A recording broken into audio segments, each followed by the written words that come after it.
Bonjour mesdames et messieurs, merci d'être là aussi nombreux et aussi divers dans les professions, il y a des architectes. Alors, merci beaucoup à Christina Parkin et Julia Bartel pour la traduction. Nous avons monté cet événement avec le soutien financier de Climaction. Alors, ça veut dire la région Grand Est et l'ADEME. Avec le soutien financier de l'ADREAL et l'INSA. On est en partenariat avec le pôle construction de chanvre, le centre de formation Le Gabillon, le CROA, l'Ordre des architectes, l'ADREAL à nouveau, CEREMA, la technologie région Karlsruhe, la région technologique de Karlsruhe, et l'agence de l'énergie de la Ortenau Energieagentur. Avant que je commence à parler, alors, pardon, je vais me présenter pour ceux qui ne me connaissent pas. Je m'appelle Katharina Brockstedt, je suis la coordinatrice du Centre de ressources Envirobat Grand Est Énergie.pro à l'INSA de Strasbourg, financé par l'ADEME et la région Grand Est. Et en fait, cet événement, il a eu naissance l'année dernière lors des journées de l'énergie à Berlin. J'ai fait une intervention sur les matériaux biosourcés en France. Et suite à ça, on a rencontré BAS, Spanias, avec l'ADENA, et on s'est dit, oh, qu'est-ce que c'est intéressant, on devrait faire un échange. Et on a commencé à faire un échange franco-allemand en novembre et décembre sur les 4 plantes qui nous intéressent aussi aujourd'hui, la paille, le roseau, le chanvre et le miscanthus. Et ça a été extrêmement intéressant et on s'est dit, il faut qu'on continue. Et on a organisé cette journée d'aujourd'hui. Avant que je commence à faire une introduction plus loin, je vais juste vite dire ce qu'on va faire ces prochains jours. Désolée pour les Allemands parce que ça ne va pas être traduit. Le 21 mai, nous allons parler de la RE 2020 et réduire l'impact carbone de la structure. C'est dans notre suite sur la RE 2020 pour ceux qui ont suivi les derniers 2 ans. Le 13 juin, Envirobat organise à Reims une journée sur les matériaux biosourcés et géosourcés avec le collectif Biosourcés Grand Est. Je vous la conseille vivement, cette journée. Le 18 juin, avec Fibois, on organise une visite du SUAPS, en grande partie construction bois. Assez intéressant. Et sinon, cette année et l'année prochaine, on va parler, bon, ça c'est pas biosourcé, je suis désolée, on va parler de densification, comment réconcilier le ZAN et le besoin en logement. Lors des journées d'architecture, on va aussi parler de construire en être, et sur toutes les questions du chantier bois. En dehors de biosourcé, on s'intéresse beaucoup sur la rénovation, logiquement, vu que la construction fait 15% de l'activité du bâtiment. Et on a développé une suite de conférences sur la stratégie patrimoine pour ceux qui ont à gérer les grands patrimoines. On a commencé avec l'Université de Strasbourg, avec la région Grand Est, avec les lycées. Extrêmement intéressant. Regardez le YouTube, sur notre chaîne YouTube, le replay. Du CG 54. Et le 18 avril, après-demain, la CEA va intervenir pour montrer leur stratégie de patrimoine. Et après, nous allons organiser avec CEREMA et DREAL une journée entière dédiée à cette thématique. Dans ce cadre-là, il y a des visites qui sont organisées. Sinon, toujours dans la rénovation, mais beaucoup plus dans le détail et dans le physique du bâtiment, chose qui est très importante pour les matériaux biosourcés aussi. On a organisé toute une suite de conférences sur la réhabilitation durable, humidité dans les parois, pathologie, champignons, sujet assez intéressant, pont thermique, étanchéité à l'air. Et dans cette suite-là, on va parler des risques climatiques pris en compte lors des rénovations. Sujet un peu à l'aveugle, je vous la conseille vivement. Et sinon, on va parler d'ACV, question de l'architecture lors des rénovations, confort d'été en rénovation. Vous savez, c'est gratuit chez nous, c'est génial. Suivez-nous sur Twitter, LinkedIn, Facebook. quasi la totalité des conférences sont sur YouTube depuis déjà plusieurs années. Vous pouvez également les écouter comme podcast quand vous allez sur les chantiers, quand vous voyagez. Et toutes ces infos se trouvent sur notre site. Et pour ceux qui ne sont toujours pas inscrits à notre liste de diffusion, vous pouvez le faire. Alors,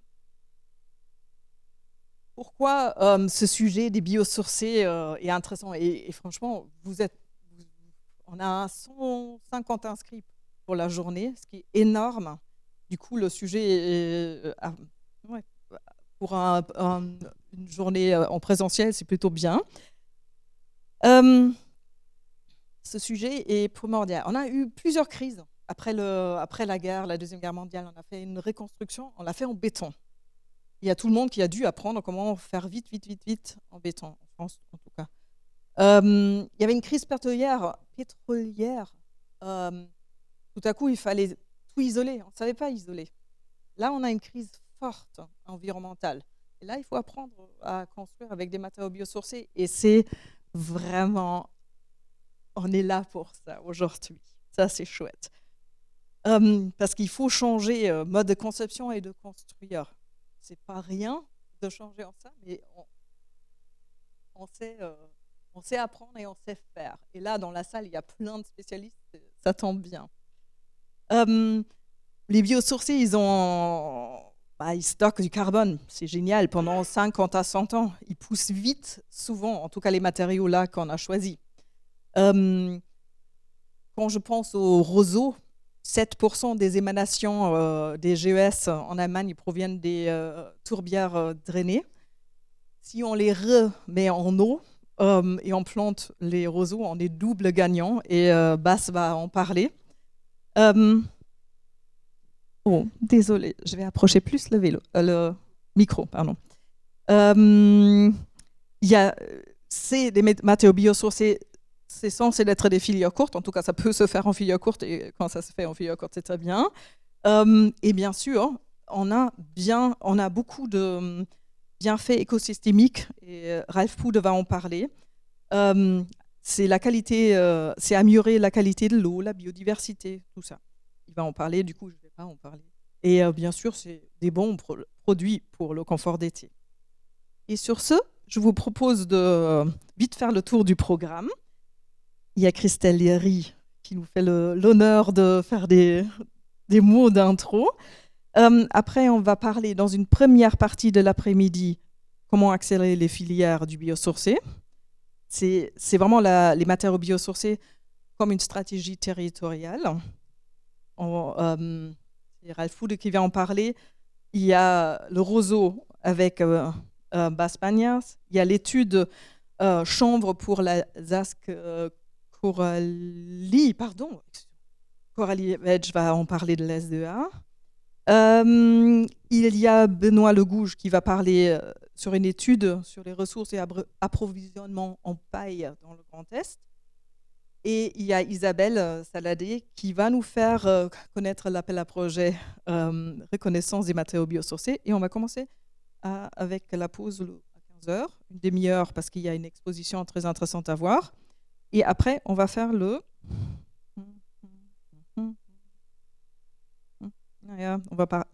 c'est ça. On va faire le point fort sur les plantes.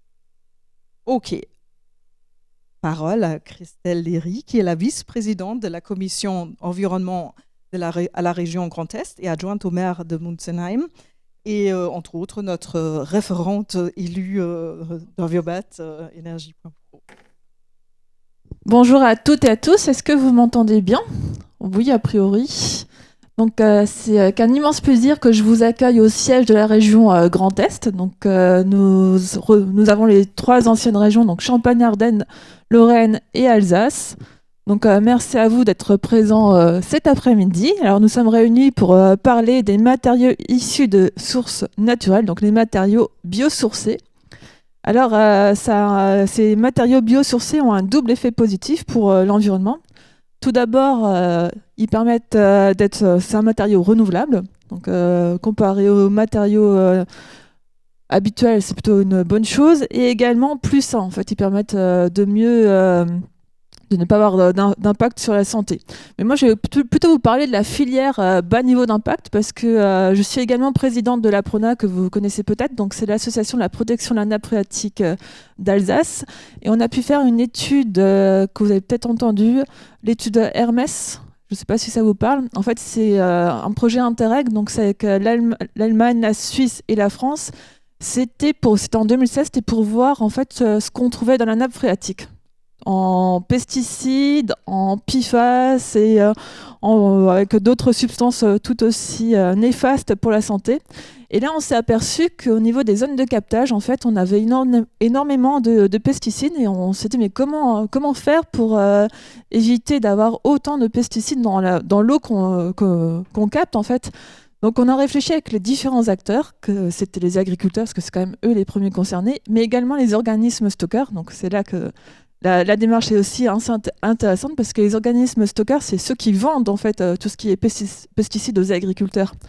Donc on s'est réunis autour de la table et puis on s'est dit mais comment faire ? Et alors on s'est dit ça serait bien d'aider la filière, parce que c'est bien d'interdire, mais si derrière on n'a pas de filière alternative pour l'agriculteur, c'est pas intéressant, parce qu'il doit aussi nourrir sa famille. Donc là, on s'est dit, on peut regarder pour des filières à bas niveau d'impact et puis les rémunérer grâce à un PSE, donc paiement pour services environnementaux, pour éviter un arrêté préfectoral qui est souvent mal vécu par la profession. Et là, on a mis en place cette convention en 2018. Et dans tout ce qui est filière à bas niveau d'impact, on retrouve le chanvre, le miscanthus, etc. Et on peut cultiver ces plantes, mais derrière, il faut aussi une filière. Donc, si on cultive et que derrière, l'agriculteur n'arrive pas à la vendre, c'est pas intéressant pour lui. Donc, on a regardé pour développer justement les filières, que ce soit les matériaux biosourcés, mais également tout ce qui est méthanisation. Enfin, il y a différentes choses à faire. Il y a aussi les réseaux de chaleur. Et effectivement, on a pu voir que la filière chanvre fonctionnait plutôt bien, notamment dans les matériaux biosourcés. Donc, on continue en fait cette convention. Donc là, on a re-signé en décembre et maintenant, on passe de 19 captages à plus d'une 50aine de captages. Et au niveau de la région, on a également mis en place le soutien en filière favorable à la protection de la ressource en eau.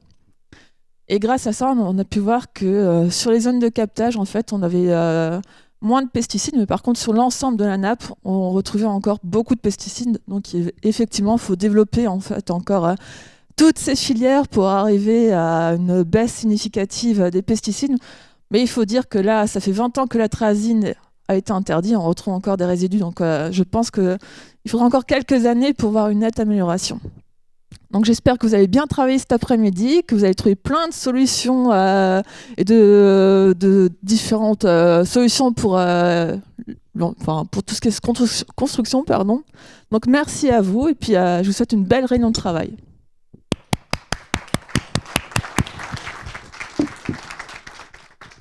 J'ai une question. Ça veut dire qu'il y a un soutien quand on veut planter chanvre, roseau dans ces zones de captage, un soutien financier? Oui. Très bien, vous avez entendu. Oui, n'hésitez pas. À la région, on est là pour... je pense qu'on dira la même chose à peu près. Oui. Quelqu'un a des questions pour Madame Léry? Ok. Alors, parole à Ralph Pude, qui va nous expliquer exactement ce qu'il fait. Et depuis très longtemps, en fait, c'est en 80 combien, tu as commencé avec le miscanthus? Ja, vielen Dank. Merci beaucoup. Ja, mein Name ist Ralf Pude. Je m'appelle Ralf Pude, je viens de l'université de Bonn où je suis professeur pour des matériaux biosourcés, mais en même temps je suis président de l'association internationale du miscanthus. Tous mes collègues sont présents aujourd'hui, Uwe Kühn va parler. Je suis également membre du conseil bioéconomique de Rhénanie-Westphalie et voilà pourquoi je suis presque prédestinée de vous parler des matériaux biosourcés. En tant qu'université de Bonn, nous sommes impliqués dans le projet Circular Reno et j'ai déjà développé en 2002 un matériau biosourcé léger basé sur le miscanthus. Je dois dire que j'ai 20 ans en avance parce qu'il y a 20 ans, personne n'était intéressé à ce matériau, mais on aurait pu le lancer il y a 20 ans. Bref, je suis agronome, je suis devant vous aujourd'hui et je dois vous parler des matériaux biosourcés. C'est un grand défi, mesdames et et messieurs. Et je me suis posé la question à savoir quel est le principe de la poule et de l'œuf. Il faudrait peut-être se poser la question à savoir qu'est-ce qui vient d'abord. Est-ce que nous avons d'abord besoin des plantes ou faut-il d'abord développer les produits et ensuite choisir les plantes qui sont adaptées à ces produits? Et ça, c'est mon point aujourd'hui. Je pense que ça, c'est quelque chose qu'on omet trop facilement aujourd'hui. Parce que quand on regarde seulement les matériaux biosourcés sans tenir partie de la partie agricole, on fait une erreur et l'inverse va aussi. Voici un peu l'utilisation des sols en Allemagne. Je peux vous présenter le côté allemand et j'ai hâte de voir quelle est la situation en France. Mais quand on voit la situation en Allemagne, il y a 16,6 millions d'hectares qui sont surfaces agricoles utiles, principalement pour des fourrages, ensuite 22% pour les denrées alimentaires, les cultures énergétiques 14% et seulement 2% pour les cultures industrielles. Et quand vous regardez ces 2%, vous voyez que ça c'est encore une filière en herbe, toute petite.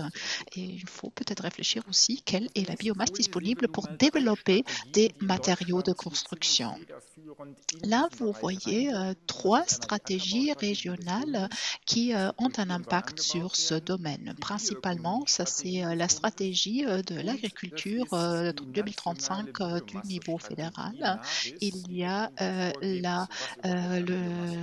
la stratégie du Conseil pour l'économie biologique et les points clés de la stratégie nationale. Quand on regarde la stratégie Grande Culture 2035, vous voyez qu'il y a beaucoup de points qui sont faciles à comprendre, même pour les non-agronomes, qu'il faut travailler avec moins de fertilisation, qu'il faut augmenter la diversité des cultures, qu'il faut numériser, etc. Tout ça, ce sont des points compréhensibles pour tout le monde. Mais quand vous vous penchez sur les détails de cette stratégie, vous constatez très vite qu'on parle beaucoup de plantes low input, de plantes pluriannuelles, ce qui est plutôt inusité dans le monde de l'agriculture. Et le troisième aspect, ce sont des plantes pour une bioéconomie.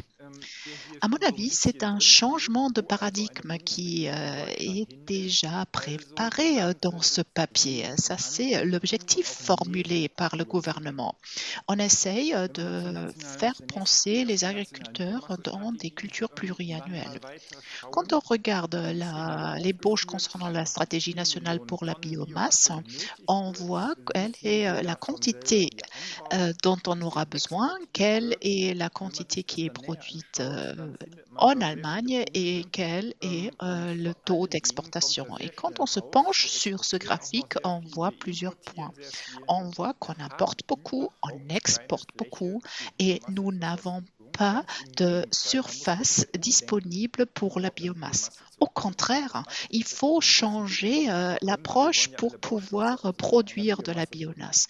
Ça semble être un peu choquant parce que nous voulons produire des matériaux de construction basés sur la biomasse. Mais là, on voit clairement, nous n'avons pas de surface disponible pour créer quelque chose.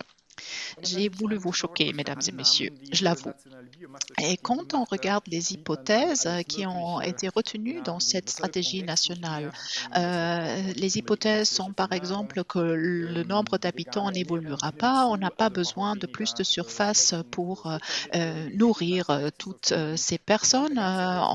Il y a des changements d'habitudes alimentaires vers une consommation inférieure de la viande, mais on voit que plus de matériaux biosourcés seront utilisés dans la construction, qu'il y aura une rénaturation des tourbières, qu'il faudrait créer également des produits remplaçant la tourbe et qui nécessitent aussi des surfaces supplémentaires. Donc, il faut se poser la question à savoir s'il y a encore des surfaces disponibles qui nous permettent de produire des plantes qui pourraient être utilisées dans les matériaux biosourcés. Ça, c'est une discussion assez âpre qui est tenue parce qu'on veut, par exemple, on voit qu'il y a une forte pression sur le bois, par exemple, et qu'on essaye presque d'interdire de produire encore du bois. Et on voit que la situation est relativement compliquée. Sur cette diapo, on voit la stratégie le Conseil pour une bioéconomie qui a été fondé en Rhénanie-Palatinat ce printemps. Il y a une étude sur le potentiel de la biomasse qui a été lancée avec un processus participatif. Ainsi, on voit qu'il y a quand même une concurrence directe entre les surfaces pour les denrées alimentaires et les surfaces pour les matériaux biosourcés. Et là, on constate que nous n'avons pas assez de paille disponible parce que la paille doit rester sur la surface agricole pour générer de l'humus, pour séquestrer du carbone de façon durable, etc. Donc, même la paille peut poser problème. Il faut réfléchir si c'est admissible d'un point de vue agronomique de l'enlever des champs. Mais, mesdames et messieurs, vous devez savoir d'où vient la biomasse. Sera-t-elle disponible à l'avenir et y a-t-il un impact sur d'autres domaines si j'enlève pour la construction? Sur ce diapo, vous voyez la stratégie fédérale pour une économie biologique. Au mois de décembre 2023, il y avait la 4e réunion du Conseil pour une bioéconomie. Uwe Kuhn était là, M. Lewandowski aussi, et on a présenté des cultures pluriannuelles en tant que focus recommandé par ce Conseil. Je l'avais déjà vu dans la stratégie pour l'agriculture et les grandes cultures tout à l'heure. Et j'ai quelques arguments en faveur de cette stratégie. Vous le voyez ici sur les deux petites graphiques. À gauche, vous voyez des plantes annuelles dans le chanvre et à droite, vous voyez des cultures pluriannuelles telles que le miscanthus. Vous voyez que les racines vont plus loin dans le sol, il n'y a pas de ruissellement et il y a beaucoup d'autres aspects qui sont tout à fait positifs. Tout ce qui a été déjà évoqué est clairement visible et lisible sur ce diapo. Mais il y a encore un autre point. À gauche, vous voyez 3 soleils. À droite, vous voyez 5 soleils. C'est-à-dire, la période de croissance est beaucoup plus longue pendant l'année et donc ces plantes-là captent plus de carbone. Voilà pourquoi il y a un plus grand intérêt dans les cultures pluriannuelles. Ça, c'est juste une vision agronomique et je pense que c'est une vision assez parlante. Là, vous voyez M. Lewandowski et John Clifton Howard de l'Université de Gießen. Nous sommes les 3 experts en miscanthus. Uwe Kuhn est également représenté, M. Hakisch aussi. Et ces personnes, dans la petite photo à droite, ont publié le document que vous voyez ici.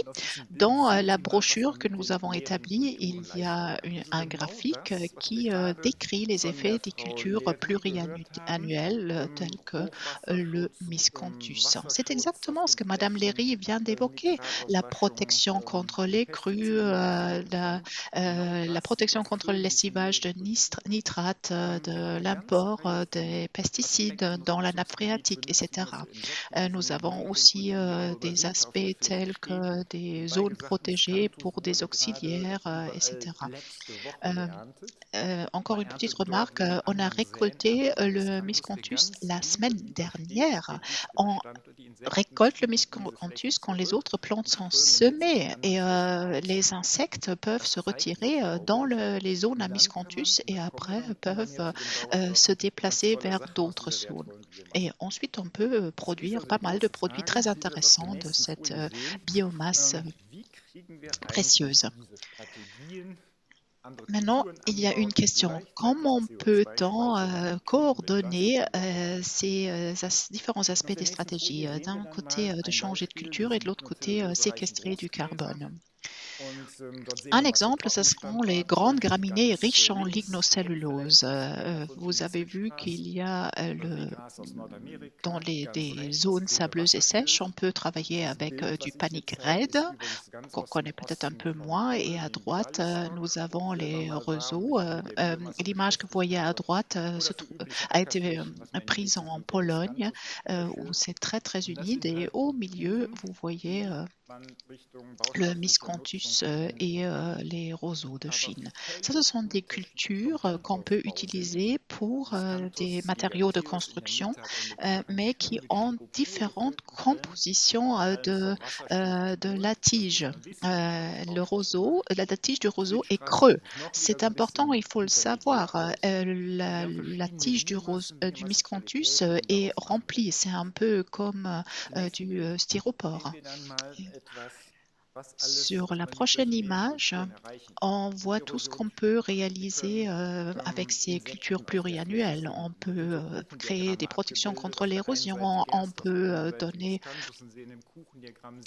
des possibilités, donner des abris pour des insectes. Pour le miscanthus, vous voyez qu'il y a beaucoup plus de coléoptères qui peuvent se retirer, etc. Et ça, ce sont des aspects très, très importants. On a créé des subventions pour des plantes vertes au niveau de l'Union européenne, mais on a oublié le miscanthus. Avec mon collègue, M. Emmerling, j'ai fait du lobbying et on a rajouté le miscanthus dans cette liste. Donc, il y a des services écosystémiques lors de la production de miscanthus. Ça a un impact sur les subventions et les subventions sont importantes pour planter ces nouvelles cultures. Sur la prochaine diapo, on voit les différentes prestations, les différents services qui sont fournis par les plantes. Donc, ça, c'est la deuxième fonction, la rétention d'eau. Sur la diapo d'avant, il y avait déjà des éléments. Moi, je viens de la région de Bonn, pas loin de l'Aar, où il y avait la grande crue en 2021. Et donc, la fonction 1, c'est les services écosystémiques. La fonction 2, c'est la rétention d'eau en cas de forte précipitation, qui est une protection importante contre les crues. Donc, il faut changer l'approche. Quand on n'a plus de surface disponible, il faut regarder les autres aspects. Il faut regarder où on peut planter cette biomasse qui peut utiliser aussi pour des matériaux de construction durables. Ensuite, il faut avoir la bonne approche agronomique. Parce que quand on récolte une plante verte, nous enlevons également tous les nutriments de la surface. Il faut les rajouter par la suite pour que la prochaine génération puisse se développer. C'est ce qu'on voit tout de suite ici sur la diapo. Il faut attendre que la plante retransfère les nutriments dans les racines, dans le sol, avant la récolte. Et quand on récolte une plante verte, on exporte aussi les nutriments qu'il faut rajouter par la suite. Donc, vous voyez, le point de la récolte et le type de plante a aussi un impact sur la qualité des nutriments dans le sol. Un autre aspect, c'est la séquestration de CO2. Le miscanthus séquestre 30 tonnes de CO2 par hectare. C'est inouï, hein, c'est pas possible avec d'autres plantes. Et c'est une plante pluriannuelle. Elle reste sur la surface pendant 20 à 30 ans. Les feuilles tombent et créent une couche de humus qui séquestre également du carbone. Et c'est également inouï. Il n'y a aucun autre type de plante qui peut avoir les mêmes prestations et le même service. On le voit assez facilement, la plante prend la lumière du soleil, le transforme en sucre et crée des complexes très très intéressants tels que la lignocellulose ou la hémicellulose. Et ça, c'est les matériaux qu'on peut utiliser dans la construction. Là, nous avons un projet où on regarde pour la première fois quelle est la quantité de CO2 séquestrée par la plante. Et on regarde également comment ce carbone est également séquestré dans le sol. La paille qui reste, par exemple, on passe la charrue et on regarde ce qui se passe. Et nous, on voit encore un peu plus loin combien de CO2 est stocké par la plante et combien de CO2 peut être utilisé dans des produits durables. Et quand on regarde tous ces aspects-là, quand on prend tout le cycle de la plante jusqu'au produit, on a un changement de paradigme parce que là, ce ne sont pas juste des matériaux de construction écologique, mais on a vraiment tout le bilan de CO2. Il faut le faire avec ces certificats de CO2. Madame Brocstedt a déjà dit dans son introduction qu'on doit se préparer à des températures de 55 degrés. Qu'est-ce que ça veut dire pour les matériaux de construction? Tout simplement, nous avons besoin de matériaux qui peuvent nous aider à compenser ces températures. Ça, c'est un aspect. Mais de l'autre aspect, nous avons besoin de plantes adaptées à ce nouveau climat. Nous n'avons pas besoin de plantes qui consomment beaucoup d'eau, qui n'existera plus. Il faut vraiment choisir des plantes qui sont capables de pousser sous les nouvelles conditions. Et voilà pourquoi il faut pratiquer une approche intersectorielle, interdisciplinaire. Et voilà pourquoi je suis ici aujourd'hui en tant qu'agronome. Parce que si vous vous focalisez sur un produit qui a besoin de chanvre, et si on ne sait pas que d'ici 20 ans, 25 ans, on peut encore produire du chanvre, vous êtes dans une impasse. Le prochain aspect, c'est l'utilisation en cascade. On peut faire beaucoup de choses. On a essayé de voir quels sont les services écosystémiques du miscanthus. On peut l'utiliser en tant que litière, après en tant que substrat pour la croissance, après on peut l'utiliser pour l'emballage, après nous l'avons utilisé pour l'utiliser en tant que combustible solide qui génère un peu des cendres qui nous aident à utiliser, qui peuvent être utilisés dans les matériaux de construction. Donc vous voyez qu'il y a plusieurs utilisations et il faut tenir compte de tous les aspects. Ça ne suffit pas de juste regarder le champ et pour dire ah oui, nous avons du chanvre et on va produire des matériaux de construction. Ça ne suffit pas. Il faut avoir cette approche interdisciplinaire pour vraiment valoriser toute la biomasse à plusieurs étapes. Il y a encore d'autres marchés qui se développent tout aussi rapidement que les matériaux de construction. Un point, ça c'est le marché des remplacements des produits de la tourbe. Nous le voyons dans le domaine du miscanthus. Le miscanthus est un remplacement pour la tourbe parce que les sites de production de tourbe n'ont plus de tourbe provenant des tourbières et essaye de travailler maintenant avec du miscanthus. Et ça, c'est une compétition directe pour les matériaux de construction. Vous le voyez peut-être pas encore en ce moment, mais vous allez le voir bientôt.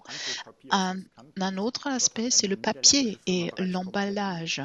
Ça, c'est une image d'un papier toilette néerlandais basé sur le miscanthus. C'est de la biomasse non-bois, très important pour économiser la ressource qui est la forêt. Et ça aussi, c'est un point très, très important. Alors, en tant que chercheur, il faut prendre de l'avance et là, vous voyez plusieurs cultures avec lesquelles on travaille. Ce n'est pas juste le miscanthus, mais également la sylphie, le sida, mais aussi le blé pluriannuel.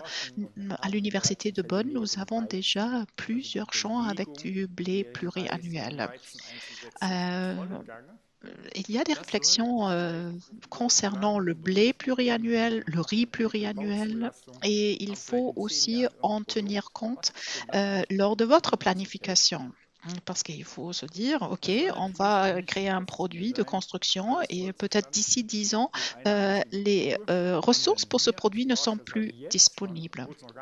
Encore un autre objectif, il faut avoir différentes cultures pluriannuelles pour une exploitation des sols extensive. Cette diversité est très importante pour ne pas créer un nouveau problème. Sur la photo, vous voyez que les fleurs ont différentes couleurs, qu'il y a différentes périodes de floraison, etc. Si vous arrivez à tenir compte de tous ces aspects-là, vous pouvez utiliser cette belle biomasse pour développer des matériaux de construction. Chez nous, à Macher, on essaye de développer des produits basés sur des plantes. Je vous conseille de pratiquer une approche interdisciplinaire, intersectorielle. Et ça, c'est le message que je voulais vous lancer dans ma présentation. Il faut penser plus loin et encore plus loin pour trouver de très bonnes décisions fondées.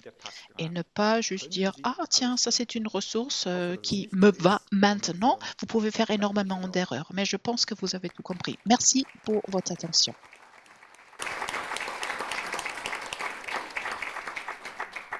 Mille merci à Ralf Pude. Ça a été génial, on comprend très bien. Il faut penser plusieurs plantes, regarder qu'est-ce qu'on a comme ça, où est-ce qu'on met quoi, réfléchir différents temps dans l'année.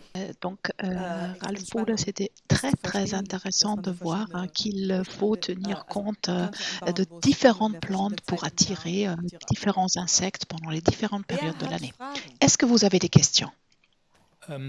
Oui, je viens de la Suisse et je viens de faire des petites blagues avec ma voisine ici parce que quand on regarde la Suisse à vol d'oiseau, on voit qu'il y a beaucoup de montagnes et le restant est vert. Et la verdure, ce sont des prairies de vaches et c'est des cultures de maïs pour nourrir des vaches. Voilà. Et je pense que c'est très très loin de ce que vous proposez ici. Oui. Mais j'aimerais bien savoir comment réaliser la transition. Je peux vous rassurer. En Suisse, nous avons Uli Freudiger qui essaye de promouvoir le miscanthus depuis de nombreuses années. Il est très actif dans le développement de produits remplacement de la tourbe et aussi dans les matériaux de construction, où il est un des pionniers. Il a développé mon idée que j'avais en 2002 pour la développer en Suisse. Il a parcouru pas mal de chemins, mais il n'a pas encore eu les dernières homologations et autorisations. Ce sont des niches qu'il faudrait développer, mais je pense qu'on va trouver des surfaces pour les cultures. Et il y a déjà des exemples très positifs.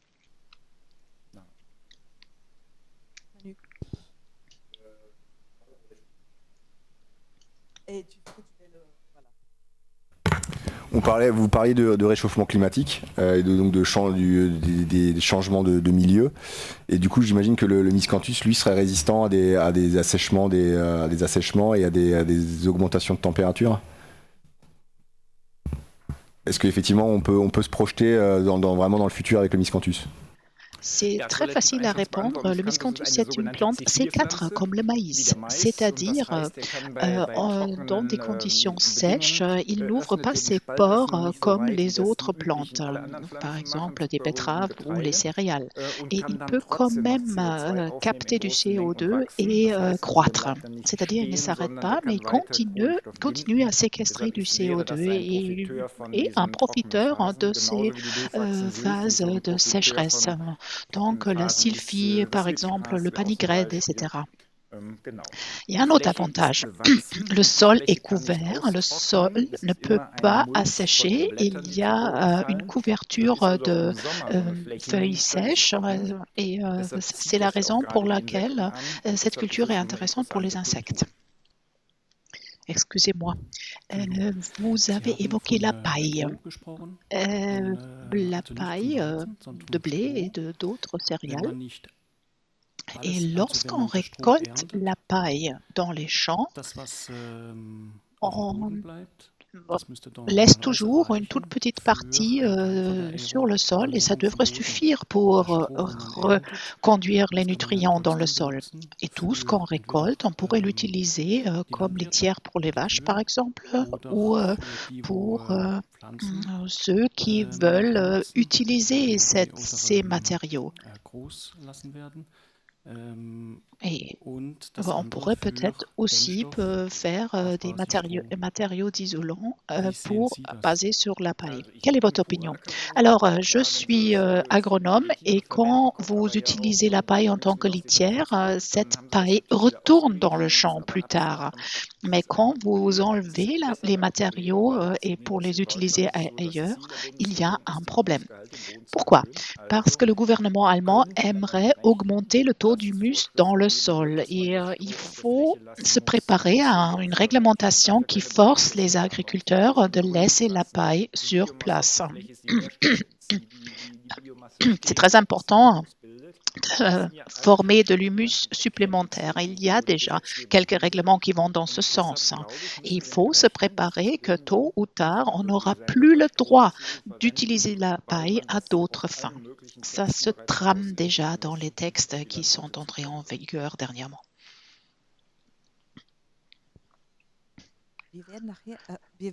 Tout à l'heure, nous allons avoir une intervention consacrée à la paille en France.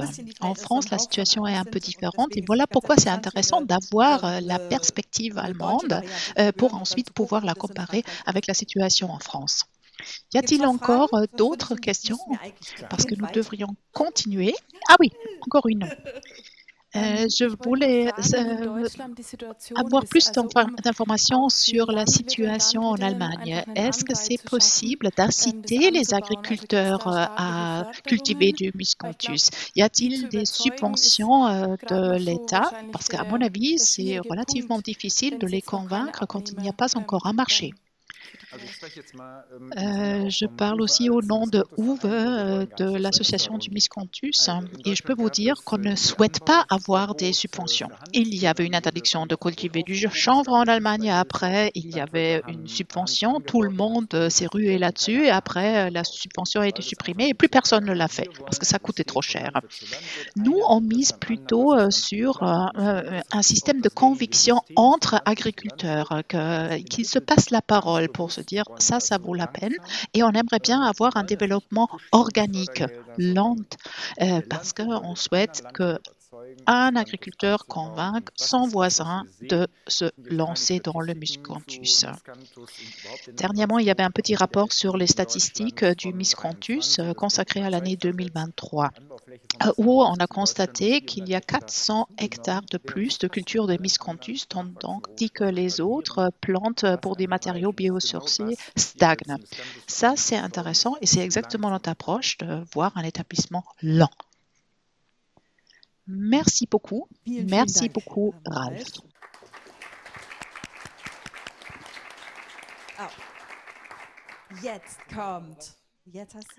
Je vous présente Bas Spanias. Bas Spanias travaille pour l'université de Greifswald dans la centrale des paludicultures et il va nous parler de l'histoire du roseau dans le Brandembourg.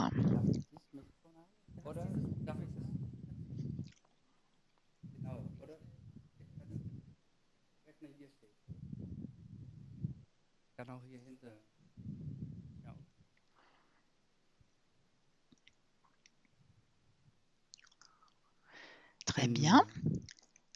Je vais vous parler en allemand. Ok, bonjour mesdames et messieurs.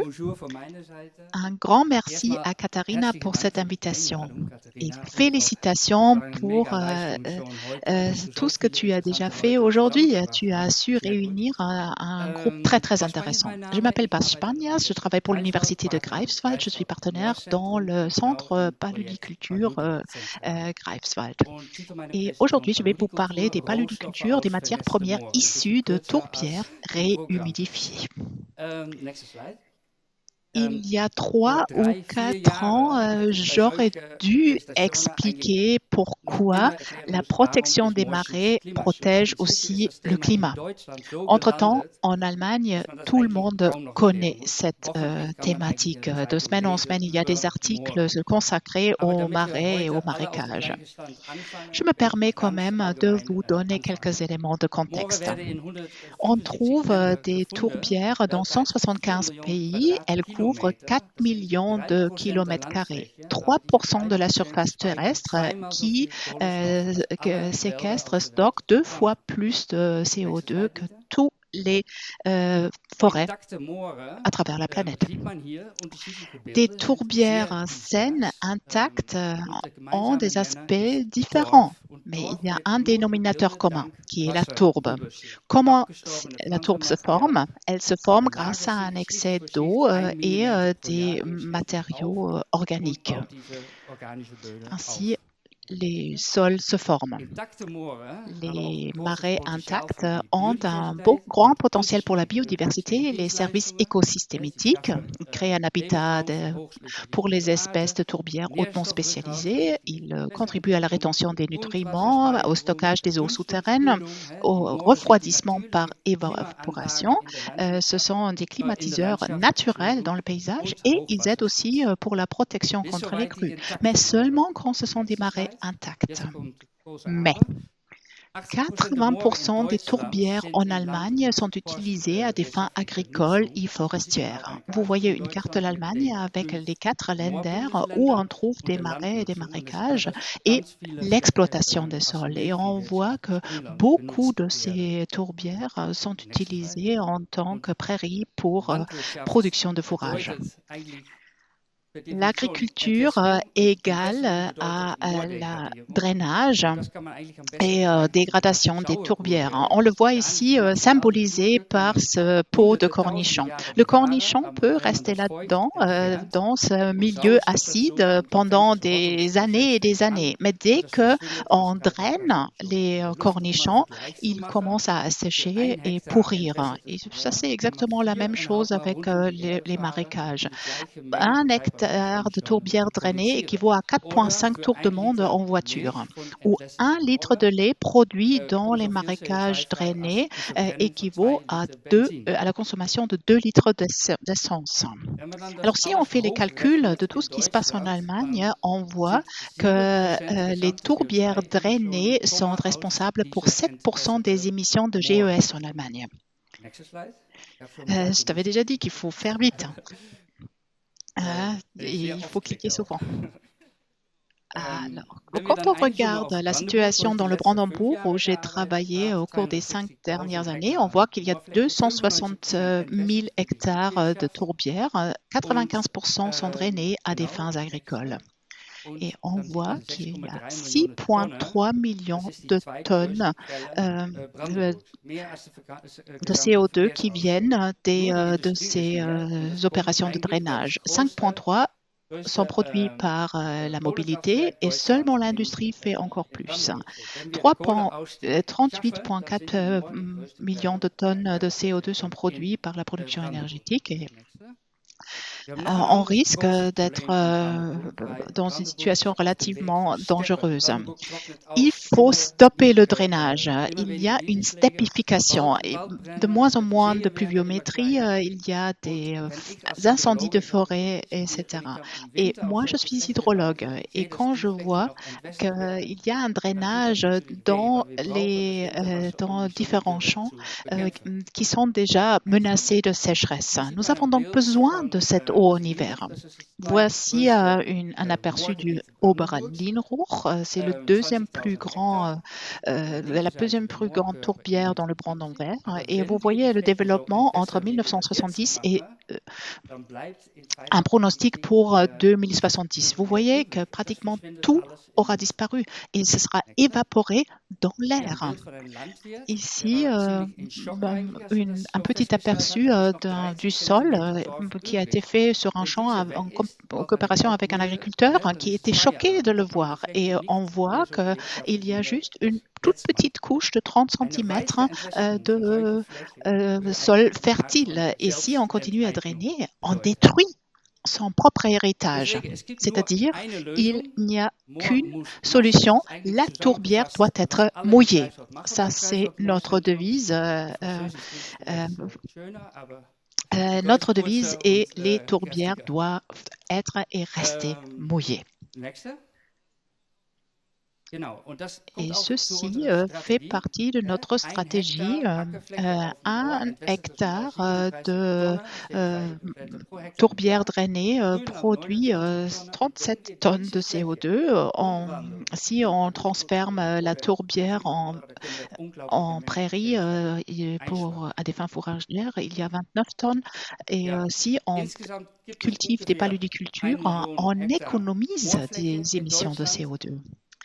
Dans l'ensemble, nous avons une certaine quantité et si nous voulons atteindre les objectifs des accords de Paris, on peut faire le calcul et il faut remettre en eau environ 50 000 hectares de surface agricole. C'est énorme, je pense que vous êtes d'accord. Pour ce faire, on a lancé 9 grands projets de démonstration à l'échelle nationale, répartis sur les 5 lenders où il y a des marais, marécages et tourbières. Et on essaye d'impliquer des acteurs régionaux, de créer des projets de recherche communs pour relancer la renaturation des marais. Et dans ma centrale, on coordonne des projets, on récolte des données et on essaye de les évaluer. Quand il s'agit de la mise en œuvre, je pourrais continuer à vous parler pendant des heures et des heures, parce qu'il y a des très grands défis. J'en ai choisi 3. L'hydrologie, la technologie adaptée et la valorisation de la biomasse. Je vais commencer par l'hydrologie.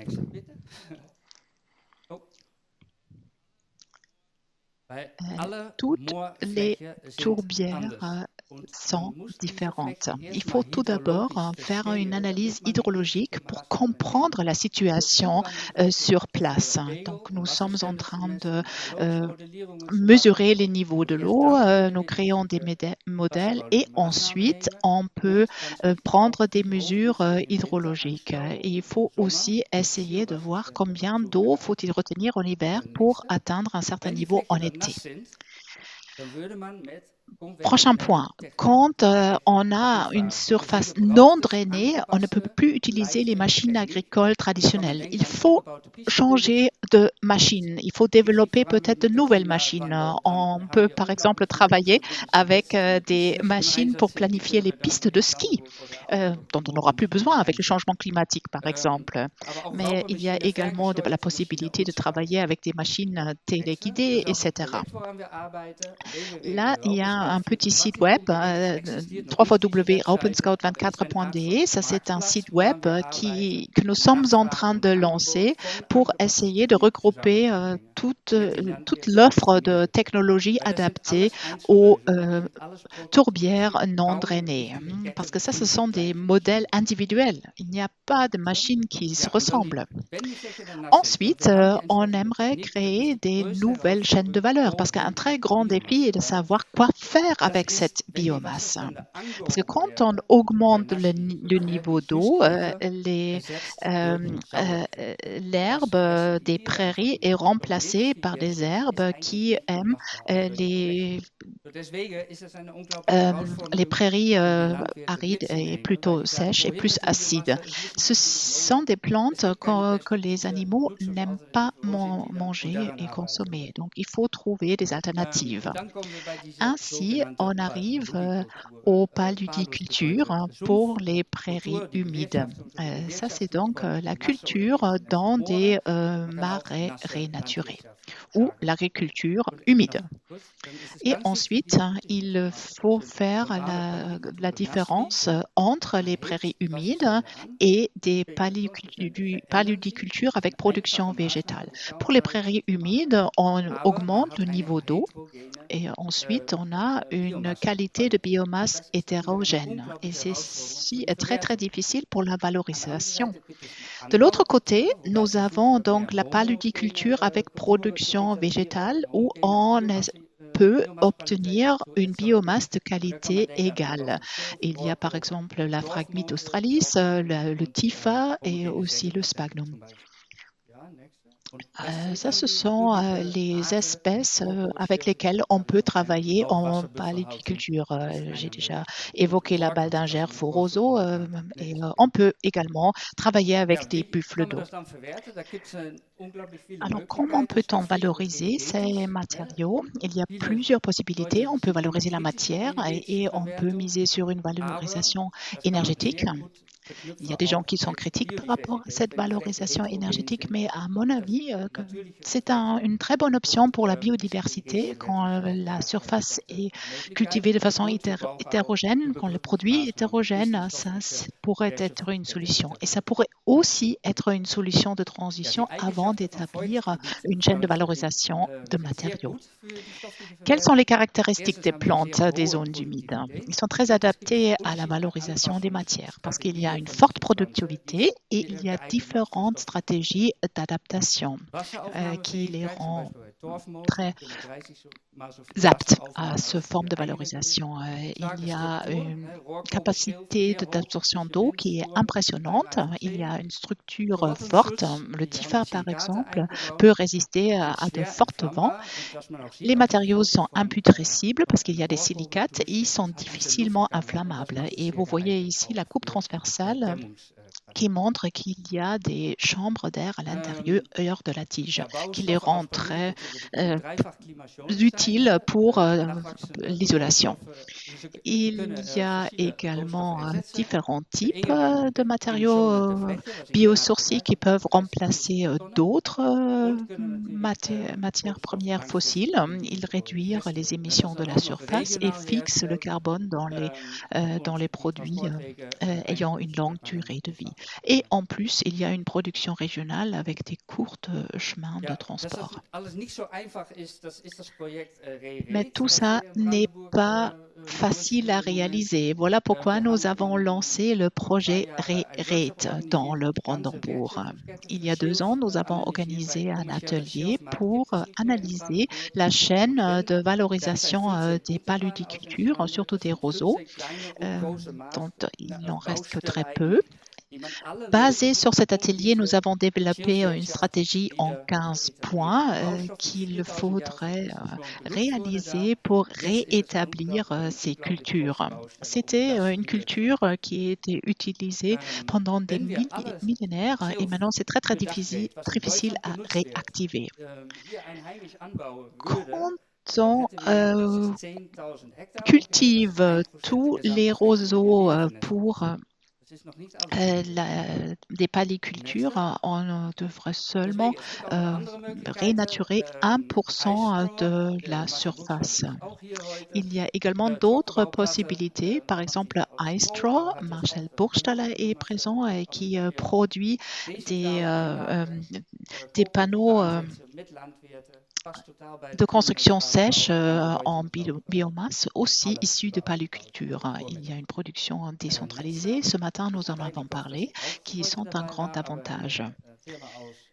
J'avais espéré pouvoir rencontrer un collègue d'Autriche aujourd'hui. C'est une entreprise qui produit des panneaux acoustiques en roseau. Nous avons également construit une telle protection phonique dans le Brandebourg. Il y a également la possibilité de produire des palus du tiny house et on peut montrer que les paludicultures permettent de construire une maison entière.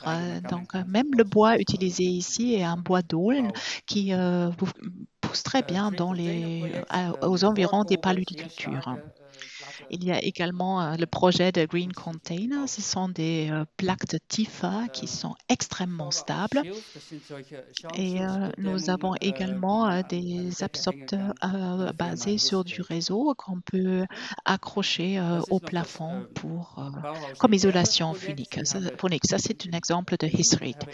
Ça, c'est un projet du Bauhaus Earth qui sont établis à Berlin et qui se sont déplacés dans le Brandebourg pour analyser le potentiel de paludiculture en tant que matériau de construction. Et ils ont fait cette petite exposition. Et ça, c'est pas une photo d'un fromage français. Non, c'est une idée de combiner les matériaux issus de paludiculture et de champignons. Ça peut donner quelque chose d'intéressant. Ça, c'est ma dernière diapo qui présente l'initiative Tomorrow. C'est une coopération entre la Schuko Stiftung et le service de vente en ligne Otto qui ont lancé une étude de faisabilité pour savoir si on peut remplacer le carton, si on peut intégrer le carton basé sur paludiculture. Alors, si par exemple on pourrait au niveau national exploiter 12% du potentiel de surface. Si la biomasse issue de la paludiculture avait une part de marché de 5% sur le marché des isolants. Il en va de même pour le bois et aussi pour la construction de meubles. Ils ont fait le calcul. Si on remplaçait 5% des matériaux par des matériaux issus de paludiculture, on pourrait valoriser 4% de la surface.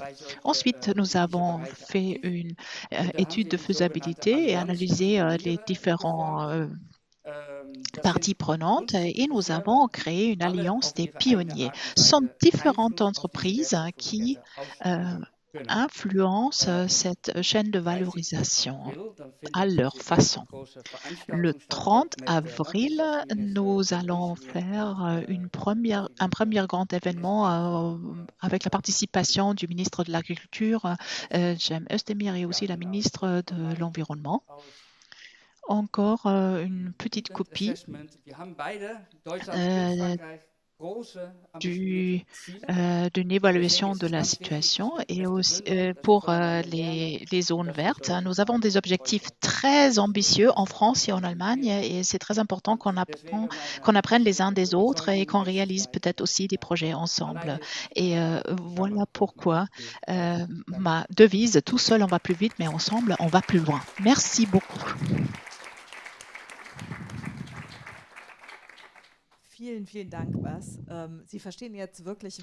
Merci beaucoup, Bas. Maintenant, vous comprenez pourquoi je voulais qu'il participe aujourd'hui et pourquoi Petra van der Wielen de la BENA, avec laquelle j'ai co-organisé cette journée, a insisté sur sa présence. Malheureusement, Petra est malade. Elle ne pouvait pas participer et venir aujourd'hui, qui le regrette beaucoup. C'était vraiment intéressant. Y a-t-il des questions à Bas? Alors, apparemment, c'était très clair tout ce que tu as raconté. Je suis vraiment très impressionnée de voir que vous avez réussi à impliquer l'industrie de construction dans le cercle des partenaires pionniers. Est-ce que c'est Parce qu'ils veulent participer ou c'est voulu par la politique? Pas vraiment par la politique. Dans le cadre du projet, nous avons identifié ces partenaires, nous avons fait maintes entretiens et notre idée était d'intégrer la biomasse dans les processus et les procédures. Et quand on regarde les procédures, on peut voir qu'on a besoin de beaucoup de partenaires. Il y a par exemple des bricomarchés locaux qui peuvent faire pression sur les autres partenaires. Et voilà pourquoi nous avons besoin de tous ces partenaires pour pouvoir avancer. Mais tout à la fin, nous avons besoin de la coopération également des agriculteurs. Et je pense quand il y a une déclaration d'achat, ça pourrait être très intéressant pour les agriculteurs parce que ça leur offre une perspective. Oui, une perspective et aussi un bon prix. Merci.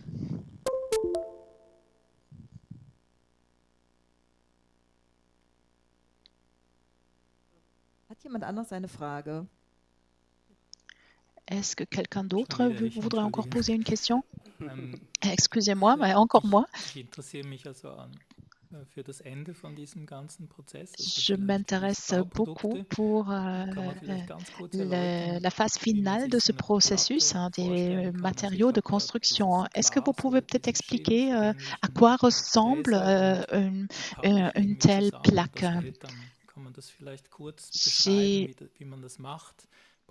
Donc le TIFA et après je les colle ensemble. Est-ce qu'il faut avoir des liants ou est-ce que ces plantes travaillent avec du lignine comme du bois? Mais comment peut-on créer des matériaux de construction stables et résistants?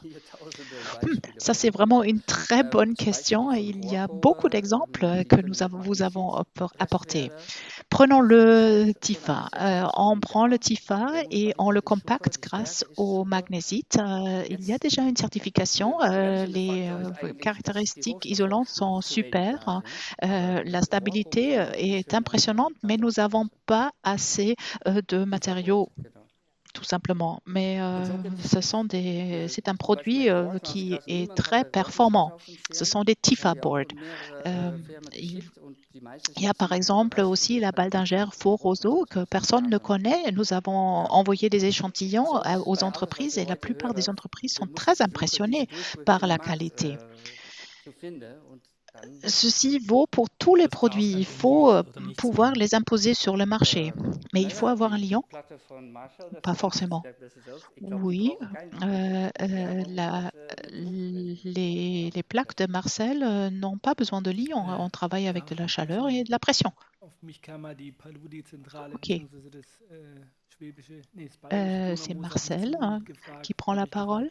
On m'a demandé s'il y a la possibilité de travailler avec du baldingère faux roseau.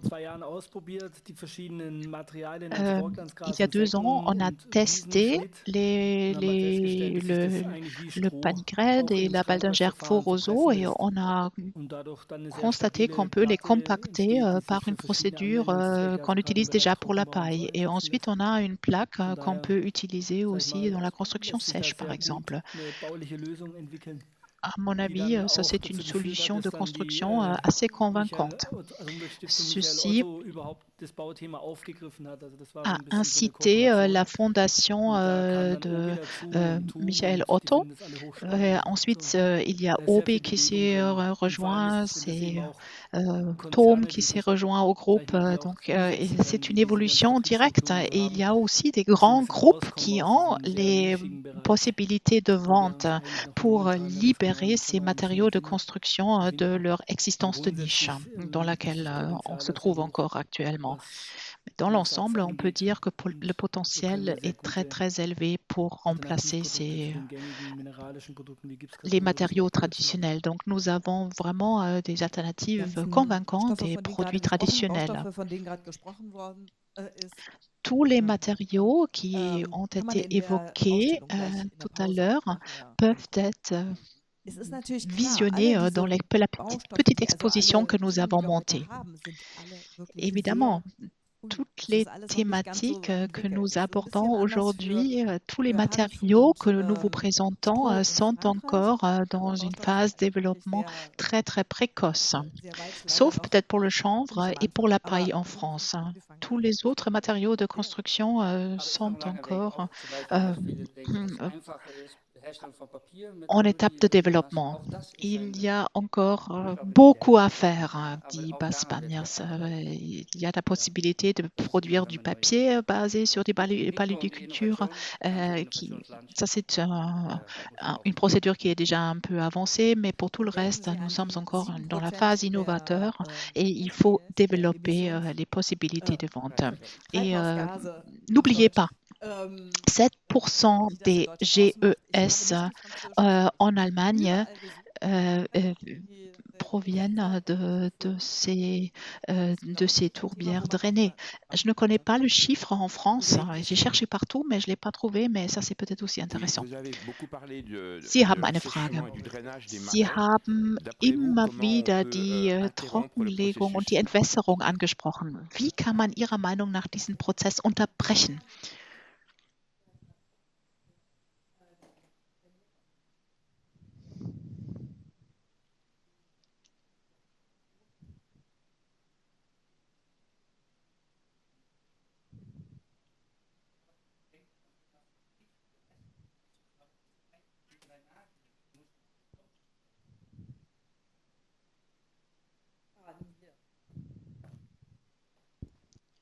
Es ist so, dass die Fläche jetzt entwässert werden mit Gräben, Alors, mit actuellement, Drainagewerken on und so. draine Deswegen les wird das marais et les tourbières par des eigentlich fossés et nur par d'autres. diese Donc, on Drainage enlève l'eau. Viele Il ne faut Leute pas denken faire immer bei grand-chose. Il faut Moorwiedeverwässerung arrêter le nicht drainage. Il faut Tiefbewässerung faire nicht rien d'autre. On mit pense Gießkanne souvent oder qu'il so. faut Ich weiß es nicht. Aber humidifier activement par le biais d'un arrosoir, par exemple. Mais ce n'est pas nécessaire. Il faut juste arrêter de drainer. Nous n'avons pas assez d'eau dans d'autres zones pour l'acheminer vers les tourbières. Non, il suffit d'arrêter le drainage. Mais ça, c'est déjà un grand défi.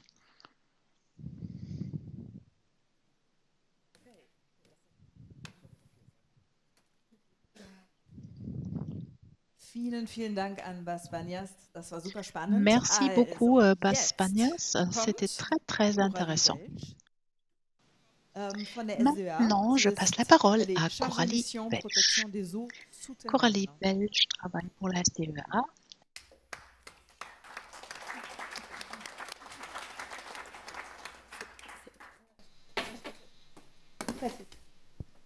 Bonjour à tous.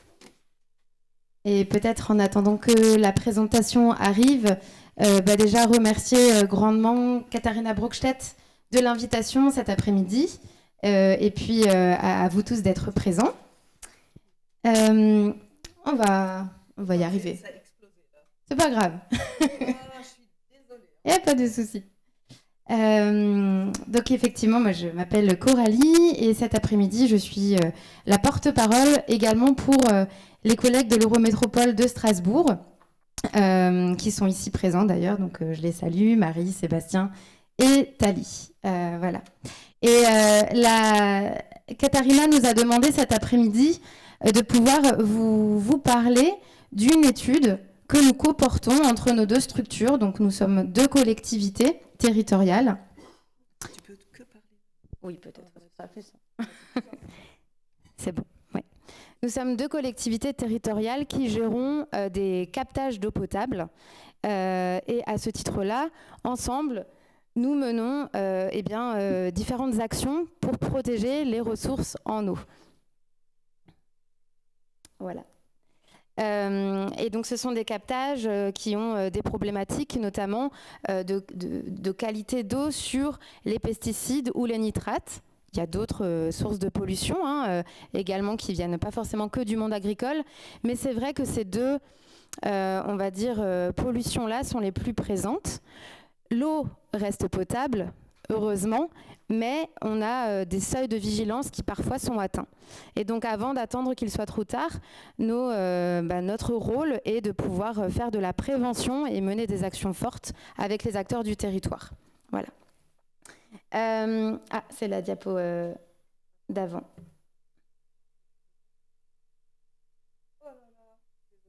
Il n'y a pas de souci. Ouais.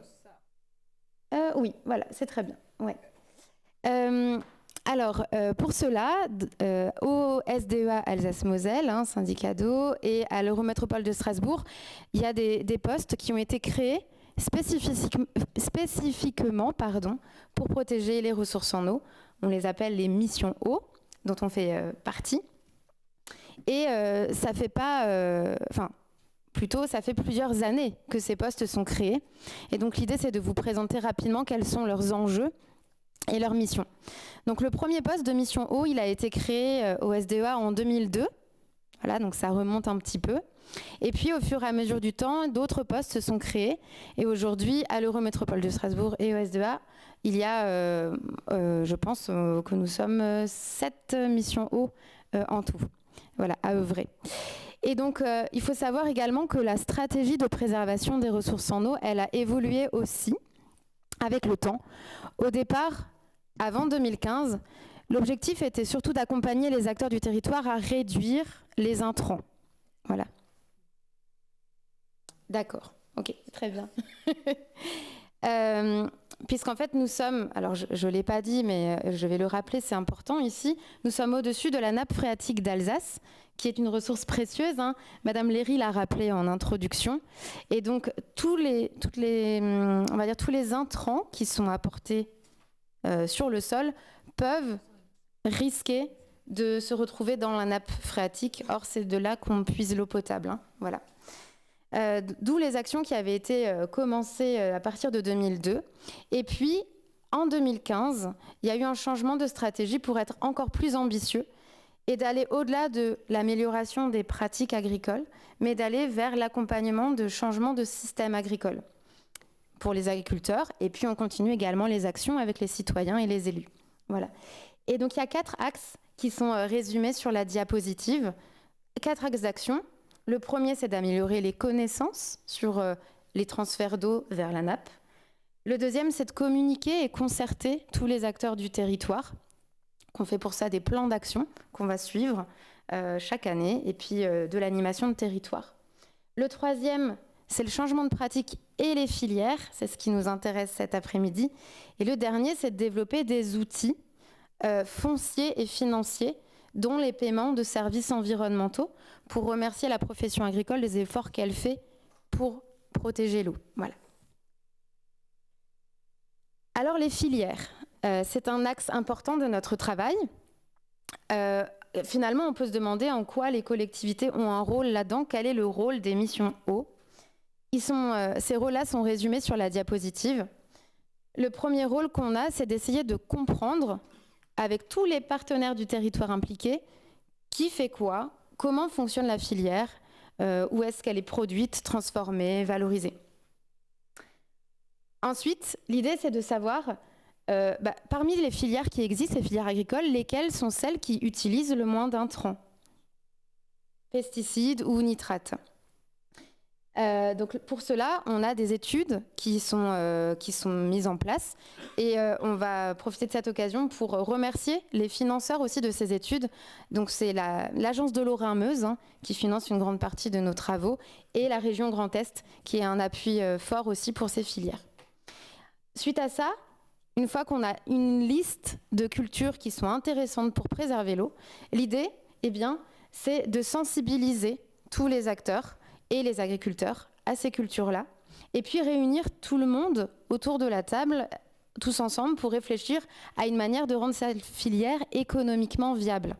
Parce que c'est souvent la clé du problème ou de la solution, c'est d'avoir une rentabilité agricole aussi pour les exploitants agricoles. Voilà. Et aujourd'hui, on a une quinzaine de projets de filières qui sont accompagnés. Et alors, parmi ces filières, une filière très intéressante, c'est le chanvre. On a, et les témoignages d'avant étaient très intéressants aussi, d'autres réflexions, d'autres projets en cours sur la sylphie, par rapport à sa capacité, on va dire, de préserver l'eau et aussi de limiter l'érosion des sols. également sur le miscanthus, qui est utilisé déjà sur le territoire pour limiter les inondations et les coulées d'eau boueuse. L'idée là, c'est de voir qu'est-ce qui peut être fait par rapport au chanvre.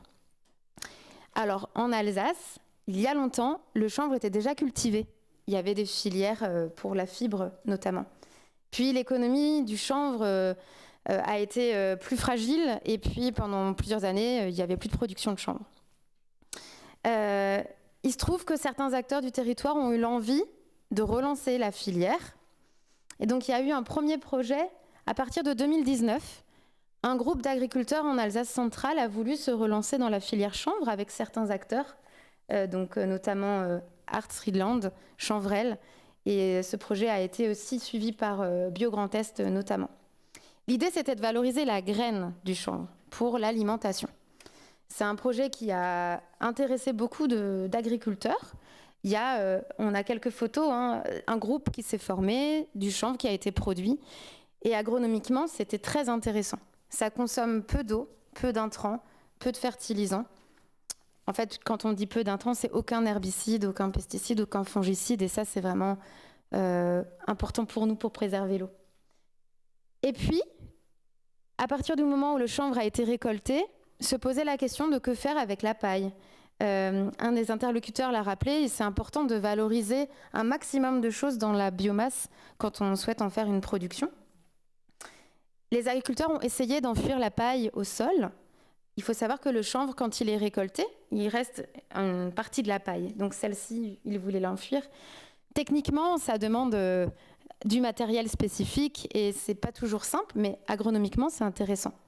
Mais une grande partie de cette paille n'était pas valorisée, en tout cas économiquement. Et c'est pour cela qu'on en vient.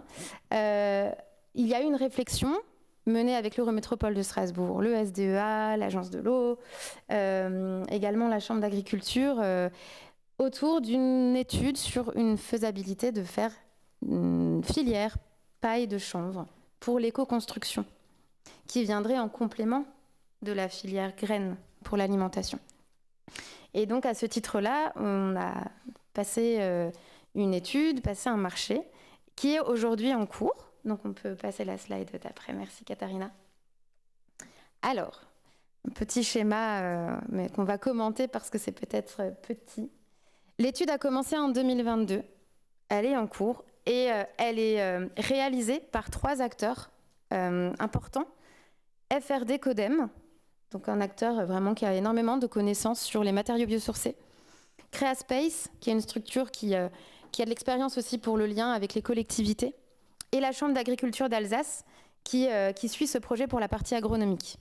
Parce qu'on avait plein de questions. On a découpé l'étude en plusieurs phases, qui sont autant de questions qu'on avait. La grande première partie de l'étude, qui est aujourd'hui réalisée, c'était pour avoir une sorte de diagnostic.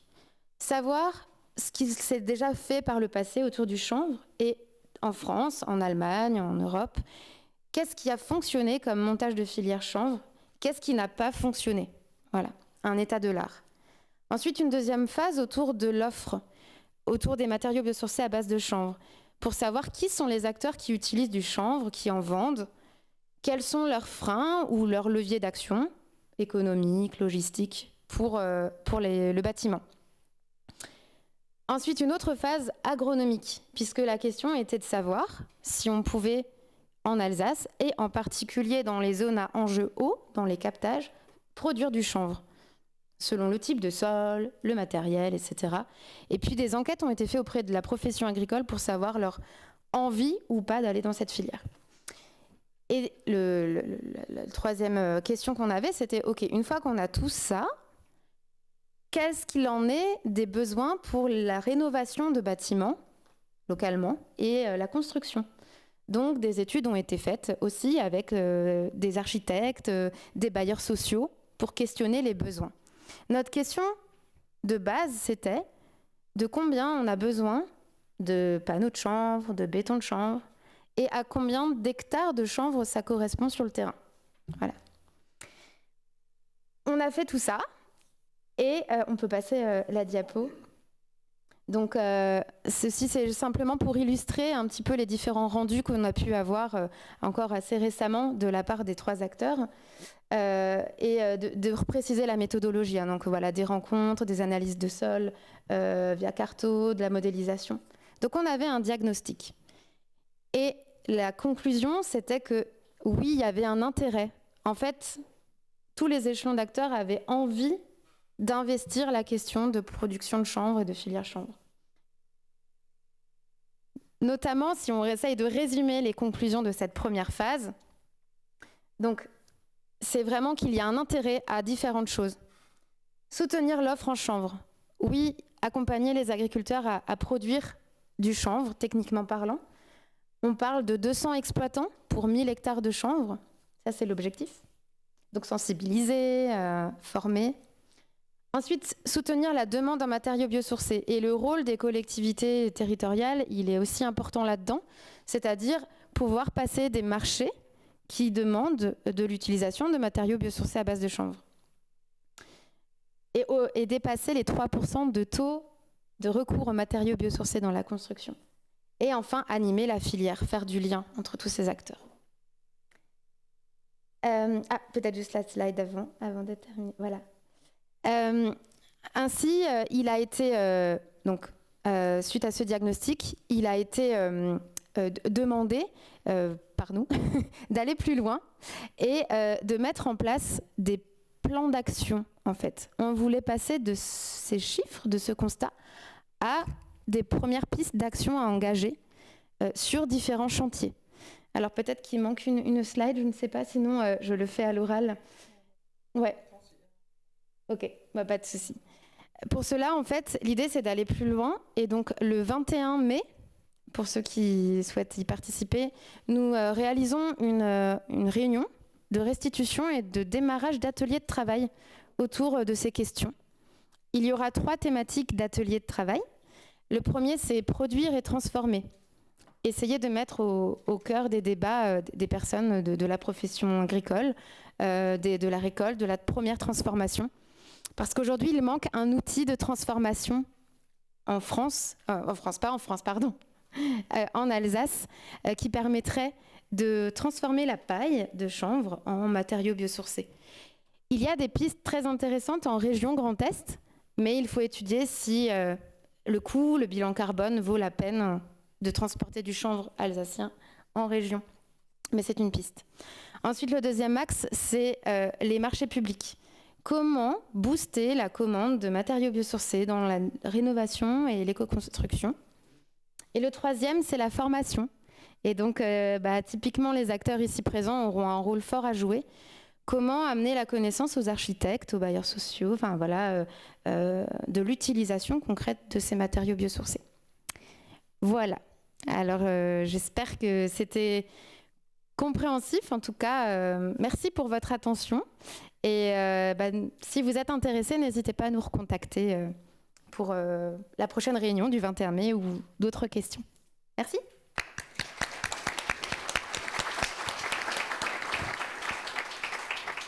Merci Coralie. Je suis allée à une des réunions et j'étais fascinée par la mixité des acteurs et je trouvais ça vraiment intelligent pour créer une filière et pour pousser vraiment le sujet. Merci beaucoup. Qui a des questions? Merci. Ich habe keine Frage, ich hätte eine Antwort. Je n'aurais pas une question, mais une réponse. Nous avons déjà pressé des panneaux basés sur des chevenotes et nous savons comment ça fonctionne. Nous savons aussi comment l'utiliser dans la construction. Ce n'est pas très compliqué à utiliser parce que c'est un panneau. Les artisans savent comment gérer un panneau et ce serait vraiment très très intéressant pour nous de travailler avec votre paille. Ok, Platen, c'est le panneau. Ok, merci. Je vais répondre en français. Peut-être je chercherai le casque quand même après. Si j'ai bien compris, c'est l'idée de tester les panneaux de chanvre pour savoir si c'est faisable avec le chanvre qui serait cultivé ici. Non ? Si, ok. Genau, dass man das Hanfstroh testet. Oui. Alors, je pense qu'effectivement, ça passera par des expérimentations, des variétés de chanvre qui peuvent être cultivées sur les captages et de voir leurs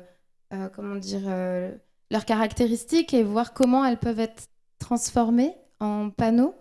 Je ne sais pas si je réponds à la question, sinon je vais chercher le casque peut-être. Il est là. Il est... Ok. Ouais. Vérifier l'allemand. Okay. Ich bin mir jetzt nicht ganz sicher, ob ich alles verstanden habe. Ja. Nous avons déjà préparé des panneaux de chanvre. Nous savons que ça marche. Donc, on pourrait utiliser votre paille et regarder quoi en faire. Et après, Oui. nous pourrons fabriquer Oui, je des pense que panneaux ça peut avec être votre paille. effectivement une bonne idée.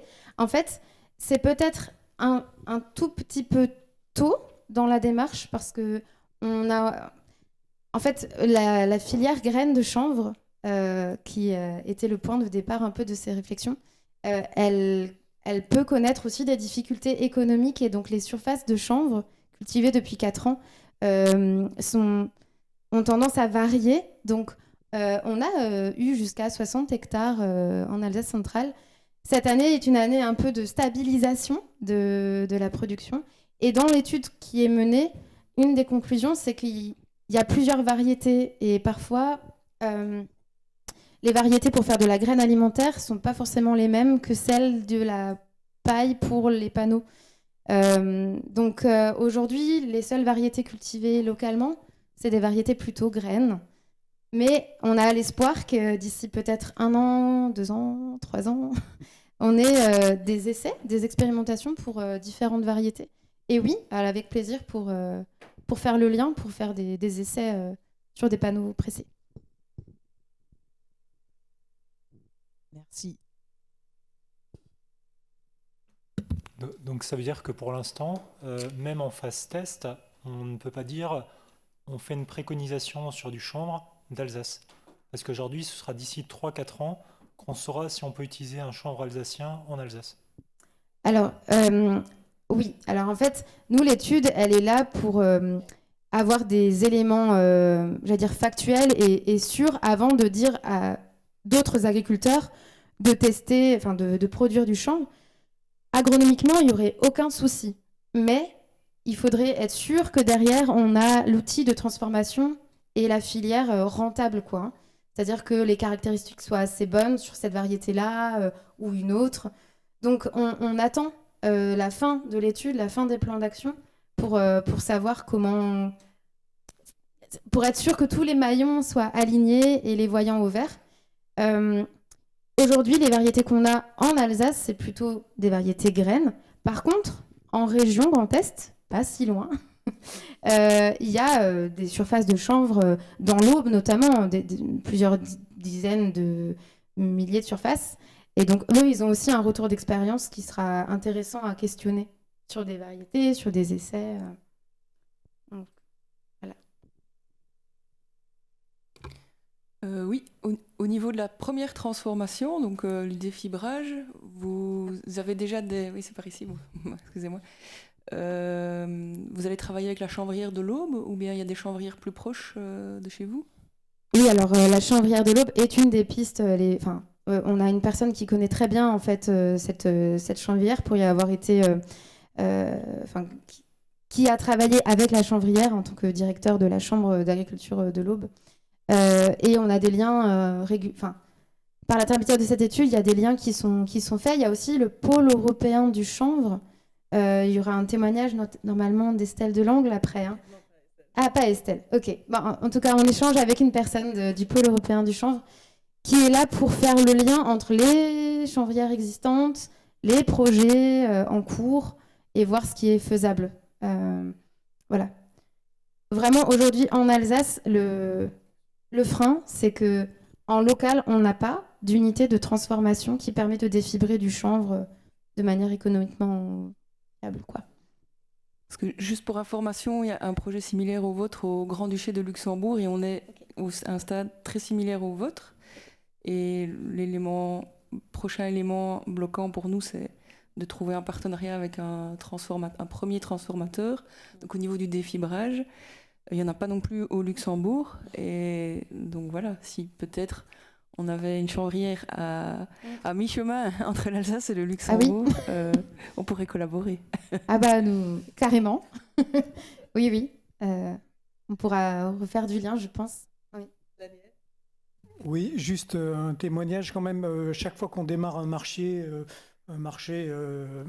localement, en général, et pour que ça fonctionne, on développe ce marché, le marché de la construction en chambre par exemple, et ensuite on apporte une fois que le marché est développé, on apporte les moyens pour la production locale. Je vais prendre 2 exemples, l'Australie et les États-Unis.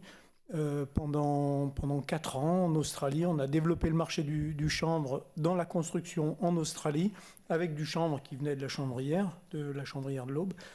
Et aujourd'hui, ils ont leur unité une fois qu'ils ont établi leur marché, puisqu'il y a des écoles-villages qui se construisent avec 1 millier de maisons à peu près, ils ont fait leur unité de transformation, développé les autres marchés du chanvre, parce qu'il faut développer aussi la fibre, la graine, etc.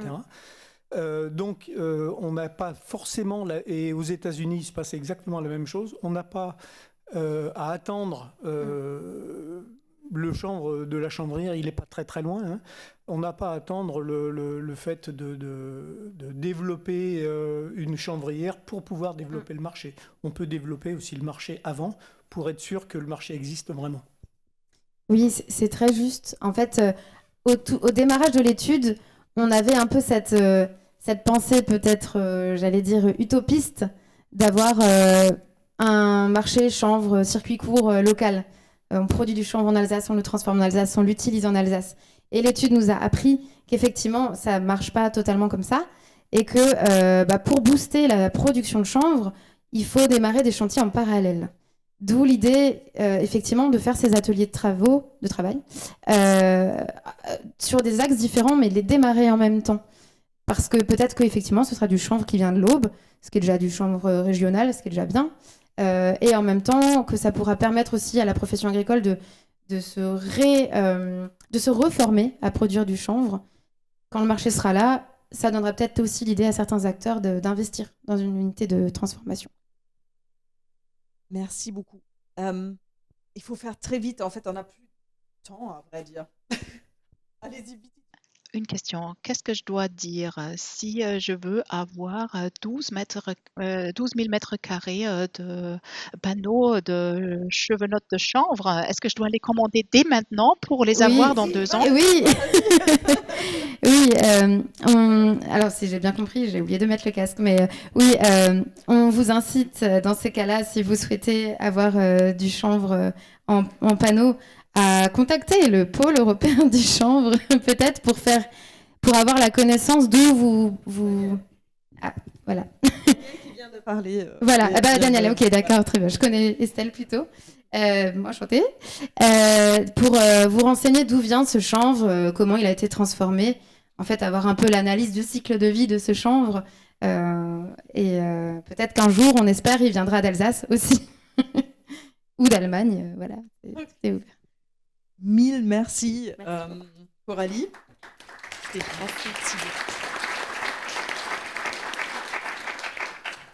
Alors, on continue avec Benoît Legouge, qui vient pour la filière paille Grand Est et qui est gérant de l'étude bois du Bavois.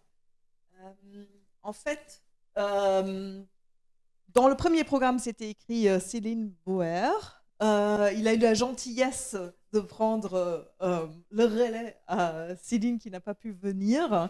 Et voilà. Eh bien, c'est parti. Je ne vous cache pas que je suis plus à l'aise derrière mon ordinateur qu'en public. Alors, il paraît que le track, ça fait du bien, ça fait des belles présentations, donc ça devrait être une très belle présentation. Alors moi, je représente la filière paille Grand Est, qui est l'association locale de la filière paille. Et je vais vous présenter un travail qui a été fait donc, par Céline Bauers, que je remplace sur l'identification de la ressource dans le Grand Est. T'as pas de sapin.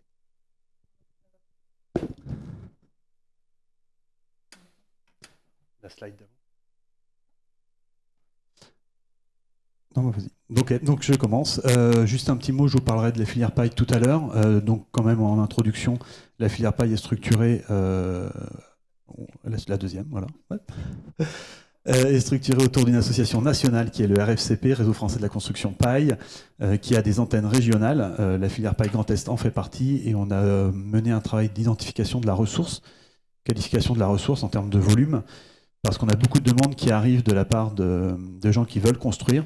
Ils ont les concepteurs, c'est-à-dire qu'ils ont les architectes, ils ont les bureaux d'études, ils ont les entreprises globalement, mais se pose toujours la question de la ressource. Voilà. Où est-ce que je vais acheter ma paille? Est-ce qu'il y en a dans le coin? Est-ce qu'elle va venir de loin ou pas? Donc on a lancé grâce à l'Adréal. Ça marche? Il suffisait de le demander alors. Génial. Je suis maître de ma présentation. Donc voilà, il y avait un petit maillon manquant qui était d'identifier la ressource et de s'assurer en fait qu'elle ne venait pas en concurrence avec d'autres usages. J'en reviens à la première présentation qui vous a été faite, qui était très intéressante à ce sujet-là. Donc voilà, beaucoup de demandes. Avant d'y répondre, on voulait quantifier. Merci à l'Adréal qui nous a aidé à faire réaliser cette étude. C'est une étude qui est basée sur à la fois des contacts qui ont été pris avec les chambres d'agriculture et à la fois sur des statistiques de France Agrimaire. Ça n'est pas une étude de longue haleine, mais sur des choses qui existent déjà. Voilà. Donc objectif, quantifier la ressource et lever les freins à la concurrence d'usage. On parlera d'énergie, on parlera de tout ça. L'idée étant pour l'association de développer une ressource le plus locale possible. Effectivement, on pourrait très bien faire venir notre paille de l'autre bout de la France, c'est pas le but. J'entendais que vous étiez en pénurie de paille juste à côté, en Allemagne. Faire traverser la frontière, c'est pas très loin, hein. Ça reste quand même du local. Puis vous verrez que, petit spoil, on en a un peu trop de la paille dans le Grand Est, donc on peut aussi la faire voyager un tout petit peu. Quand on parle de paille en construction, je reviendrai pareil dessus tout à l'heure, mais essentiellement c'est de la botte. Voilà, c'est celle-ci, c'est celle de gauche.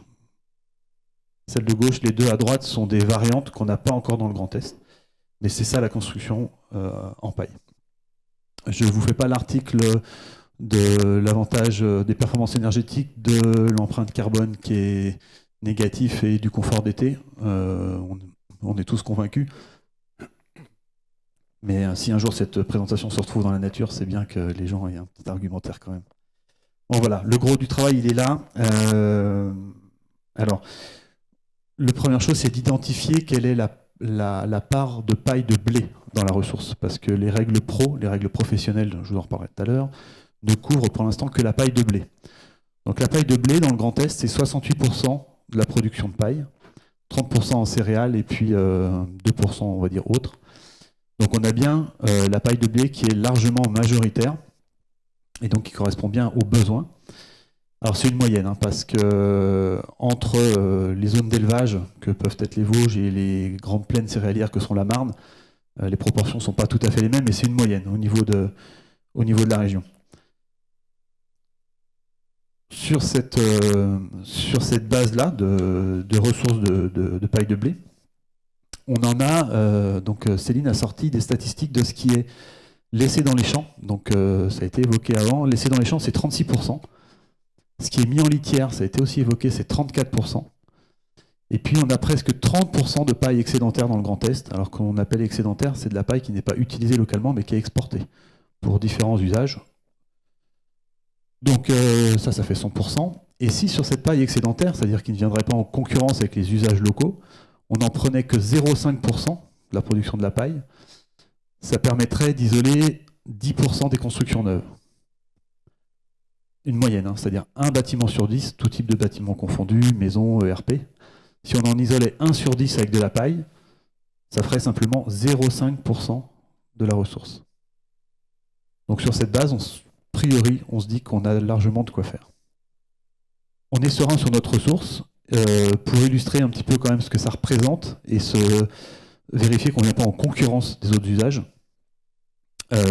Juste pour se représenter ce que, quand on parle d'isolation en paille, une maison de 100 mètres carrés, c'est environ 600 bottes, c'est 9 tonnes, donc c'est moins qu'un chargement de semi-remorque, et c'est l'équivalent environ donc, de 4 terrains de foot, 3 hectares. Ça, c'est pour une maison de 100 mètres carrés qui est isolée en mur, en toiture, donc complètement isolée en paille. peut se questionner, j'entends par rapport à la première présentation, le fait de laisser ou pas au champ. C'est une vraie question. On ne parle pas de menu paille, hein. Tout ce qui n'est pas récolté ne fait pas partie de la statistique. Céline propose également dans la partie fertilisation des sols une petite analyse un peu différente qui est de dire, voilà, si on laisse la paille au champ, le retour direct, ça réémet beaucoup de CO2. Si on l'enfouit, c'est-à-dire j'imagine si on laboure, on en émet encore 72%. Par contre, si c'est de la litière qui revient en fumier, le bénéfice est meilleur pour le sol. Et par contre, à mettre en parallèle d'une isolation paille, où là, on ne réémet pas de carbone, on va le stocker dans le bâtiment. Donc il y a cette concurrence d'usage qu'on peut questionner aussi au regard du peu qu'on prélève. Il y a la concurrence sur l'alimentation. Alors c'est pas un sujet, mais ça mérite d'être dit. La paille, c'est la partie non comestible de la tige, hein. Donc le grain, c'est uniquement ça qu'on consomme. Donc il n'y a pas de concurrence avec l'alimentation. Et puis il y a une autre concurrence qui se développe, qui est l'énergie, l'utilisation de la paille qu'on brûle pour récupérer des kilowattheures. Alors là, pour petite analyse qui a été faite par un chercheur, c'est que 1 kWh qu'on récupère en brûlant la paille pour chauffer, c'est l'équivalent de 25 kWh qu'on économise si on utilise l'isolation comme paille. Donc il vaut mieux utiliser la paille en isolant qu'en énergie. Donc voilà, la conclusion de l'étude à l'heure actuelle, c'est quand même de dire que dans le Grand Est, j'insiste bien, c'est dans le Grand Est, les statistiques sont différentes un peu partout en France. Il y a des régions où il y a un peu plus de tension. Mais en tout cas, chez nous, on a la ressource, elle est dispo, on peut en prélever et ça ne viendra pas en concurrence d'autres usages. Ça va juste venir en concurrence de limiter peut-être un petit poil d'export. Mais quand on voit qu'avec 0,5%, on ferait un bâtiment sur 10, je pense qu'on est loin de là. Donc la suite pour nous, filière paille Grand Est, donc localement, eh ben, ça va être d'aller convaincre des agriculteurs que s'ils se mettent à faire de la botte de construction, ils vont pouvoir diversifier leur activité avec une valorisation financière qui est quand même intéressante pour eux. Voilà. Et je vous parlerai tout à l'heure un petit peu de ce qu'est une botte en construction. Donc, chers voisins allemands, si vous voulez un peu de paille, j'ai entendu que c'était très difficile chez vous. Nous, voilà, a priori, on peut continuer à la sortir du champ. Et ça me pose une autre question. Je préfère qu'on construise en paille, même si ça a quelques défauts, plutôt que peut-être continuer à mettre du ciment et du sable dans des constructions. C'est peut-être un moindre mal. Si vous voulez de la ressource, le site du RFCP, n'hésitez pas, si vous adhérez, alors il y a de la ressource publique, mais il y a aussi de la ressource réservée aux adhérents. Adhérez au RFCP et vous avez tous les rapports d'essai qui sont disponibles en open source dessus. Voilà. Merci de votre attention. Si vous voulez adhérer, il y a un mail.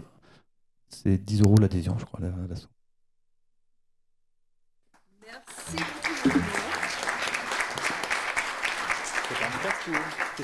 Et merci beaucoup.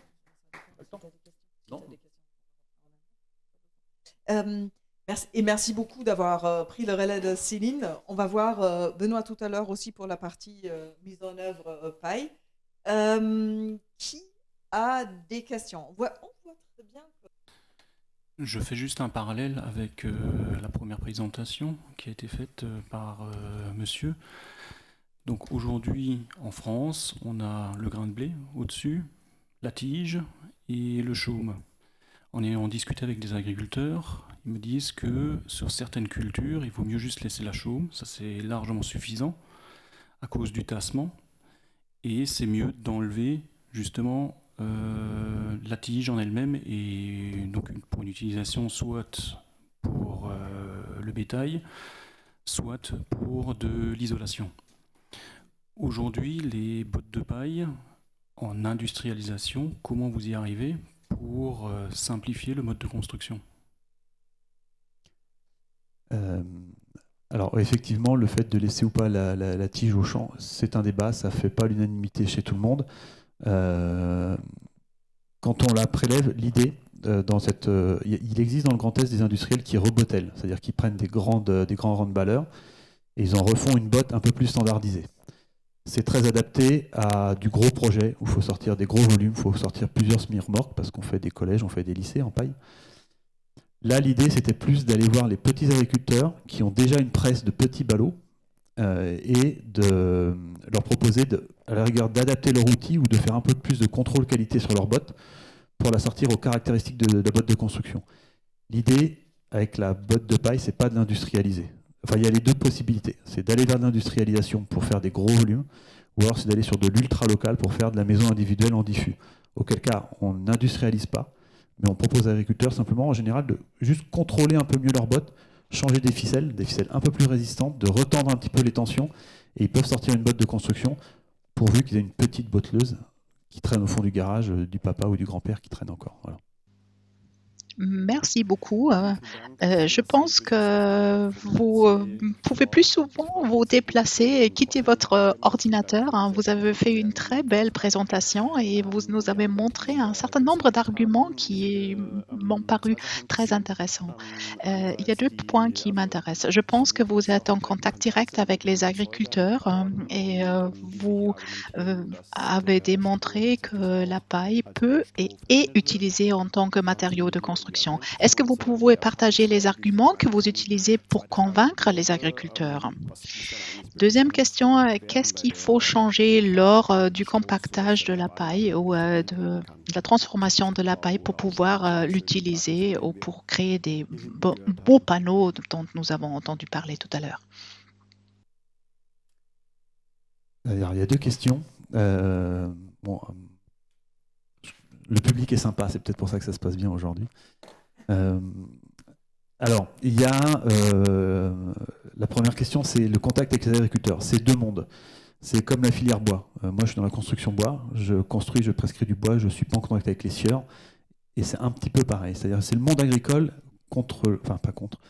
en parallèle du monde du bâtiment. Voilà. Et c'est plutôt le monde du bâtiment qui tire quand même le monde agricole. Il y a souvent les petits agriculteurs vont aller vers la botte par croyance ou par envie de participer à cet acte-là. Il n'y a pas forcément un souhait financier parce que c'est des remises en cause pour eux de leur modèle économique qui peut être assez important. C'est pas des gros volumes, donc il y a plus en général un souhait personnel d'y aller. Voilà. La deuxième question était sur la transformation de la botte pour l'usage en construction. L'idée, il y a deux façons de construire en paille. Soit on la transforme plus ou moins fortement, on la hache, on la rebotelle, on la change de format pour l'adapter à certains usages. Ça, c'est une façon de construire. Soit on la laisse en botte de 36 et on adapte le bâtiment, on adapte la construction à la botte de 36. Personnellement, j'ai une espèce de dogme, je ne fais que de la botte de 36. Je refuse de reboteler, je refuse de faire de la paille en 22. Parce que c'est comme ça qu'elle a le moins d'impact environnemental. C'est-à-dire que c'est la botte la plus brute possible. Et idéalement, elle peut avoir fait que 50 ou 60 km si on se débrouille bien, sans trop de difficultés, entre le champ, le charpentier et le chantier. Voilà. Ça demande un peu plus d'énergie, ça demande un peu plus de coût, parce que les structures sont plus grosses, j'en parlais tout à l'heure. Mais voilà, il y a deux approches possibles. On peut choisir de la transformer, on peut choisir de la garder en botte brute. Yeah. Est-ce qu'il existe des exemples d'utilisation de la paille en réhabilitation? Oui. Oui, il y en a. Alors, je parlerai des règles pro tout à l'heure. C'est limite avec les règles pro. Il y a les ITE qui sont en développement. Et nous, bureau d'études, on en a, oui. Donc, ça se fait en ITE, oui. Pour l'instant, en ITE conforme aux règles pro. J'en parlerai tout à l'heure. Mille merci. Il faut absolument qu'on passe la parole à Isabelle Saladé. Merci beaucoup et à tout à l'heure.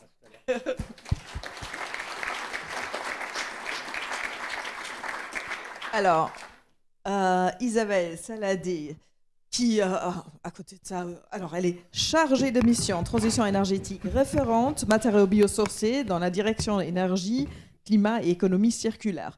Et à côté de ça, c'est notre référente à la région et nous avons bien de la chance avec toi, ma chère. Alors, merci beaucoup pour me laisser 3 minutes. On m'a dit, tu as 3 minutes. Voilà.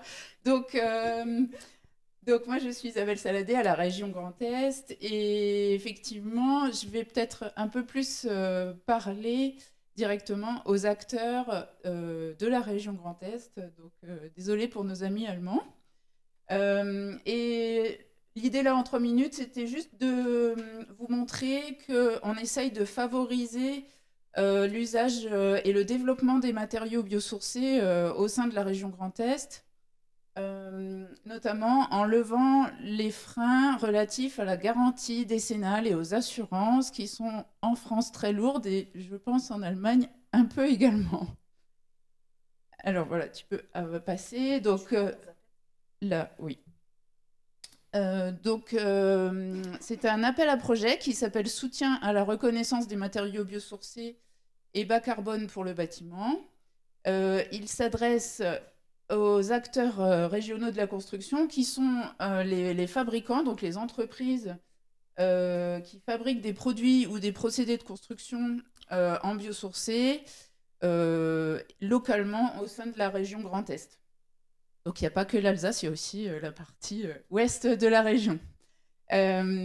Et aussi aux maîtres d'ouvrage publics et privés qui voudraient se lancer dans une opération d'un bâtiment un peu exemplaire et qui ont besoin de faire quelques essais ou quelques reconnaissances supplémentaires pour garantir leur bâtiment. Donc les dépenses éligibles pour cet appel à projet concernent tout ce qui est caractérisation des performances, donc les essais de laboratoire qui vont venir valider les performances des matériaux ou des procédés de construction. Tout ce qui est analyse de cycle de vie pour valoriser l'aspect bas carbone des matériaux. Et notamment, chez nous en France, on a les fameuses fiches FDES qui permettent de quantifier en particulier l'impact carbone des matériaux de construction. Et tout ce qui est démarche d'avis technique qui facilite également la garantie décennale. Et donc, avec toutes ces dépenses-là qui peuvent aller... Il y a les tests au feu aussi, là je ne l'ai pas listé, mais les tests au feu font aussi partie des dépenses éligibles. Ça peut vite coûter très cher et pour une entreprise qui se développe, ça peut être un frein important, notamment pour accéder au marché public. Et donc là, on peut aider jusqu'à 50 000 € sur ces dépenses-là. Voilà, donc mon contact est celui de ma collègue Pauline, chargée de mission bâtiment durable à la région. Et c'est fini. Bravo, bravo. Wow. Super bien tenu le timing, merci beaucoup. Pour ceux qui ont des questions, merci d'aller directement chez Isabelle. En fait, moi j'ai eu plein de remerciements tout à l'heure. Je voulais remercier ma collègue Elodie Buchenmeyer qui, tout au fond là, qui a fait toute la logistique de cette journée, qui n'est pas une mince affaire. Vas-y, ouais, bravo. Et mon collègue Yacine Benzerari qui prend des photos là et qui organise aussi très bien aujourd'hui. Alors, maintenant, on va faire la pause. Bon là, on va aller au foyer à côté. Il y a café et gâteau, café Kuchen. Et il y a une expo et vous avez on a parlé de plein de matériaux. Vous pouvez les voir. Et tout à l'heure, on va continuer dans une demi-heure à 16h. On va continuer avec les 4 plantes. Qu'est-ce qu'on peut en faire? À tout à l'heure. Bonne pause.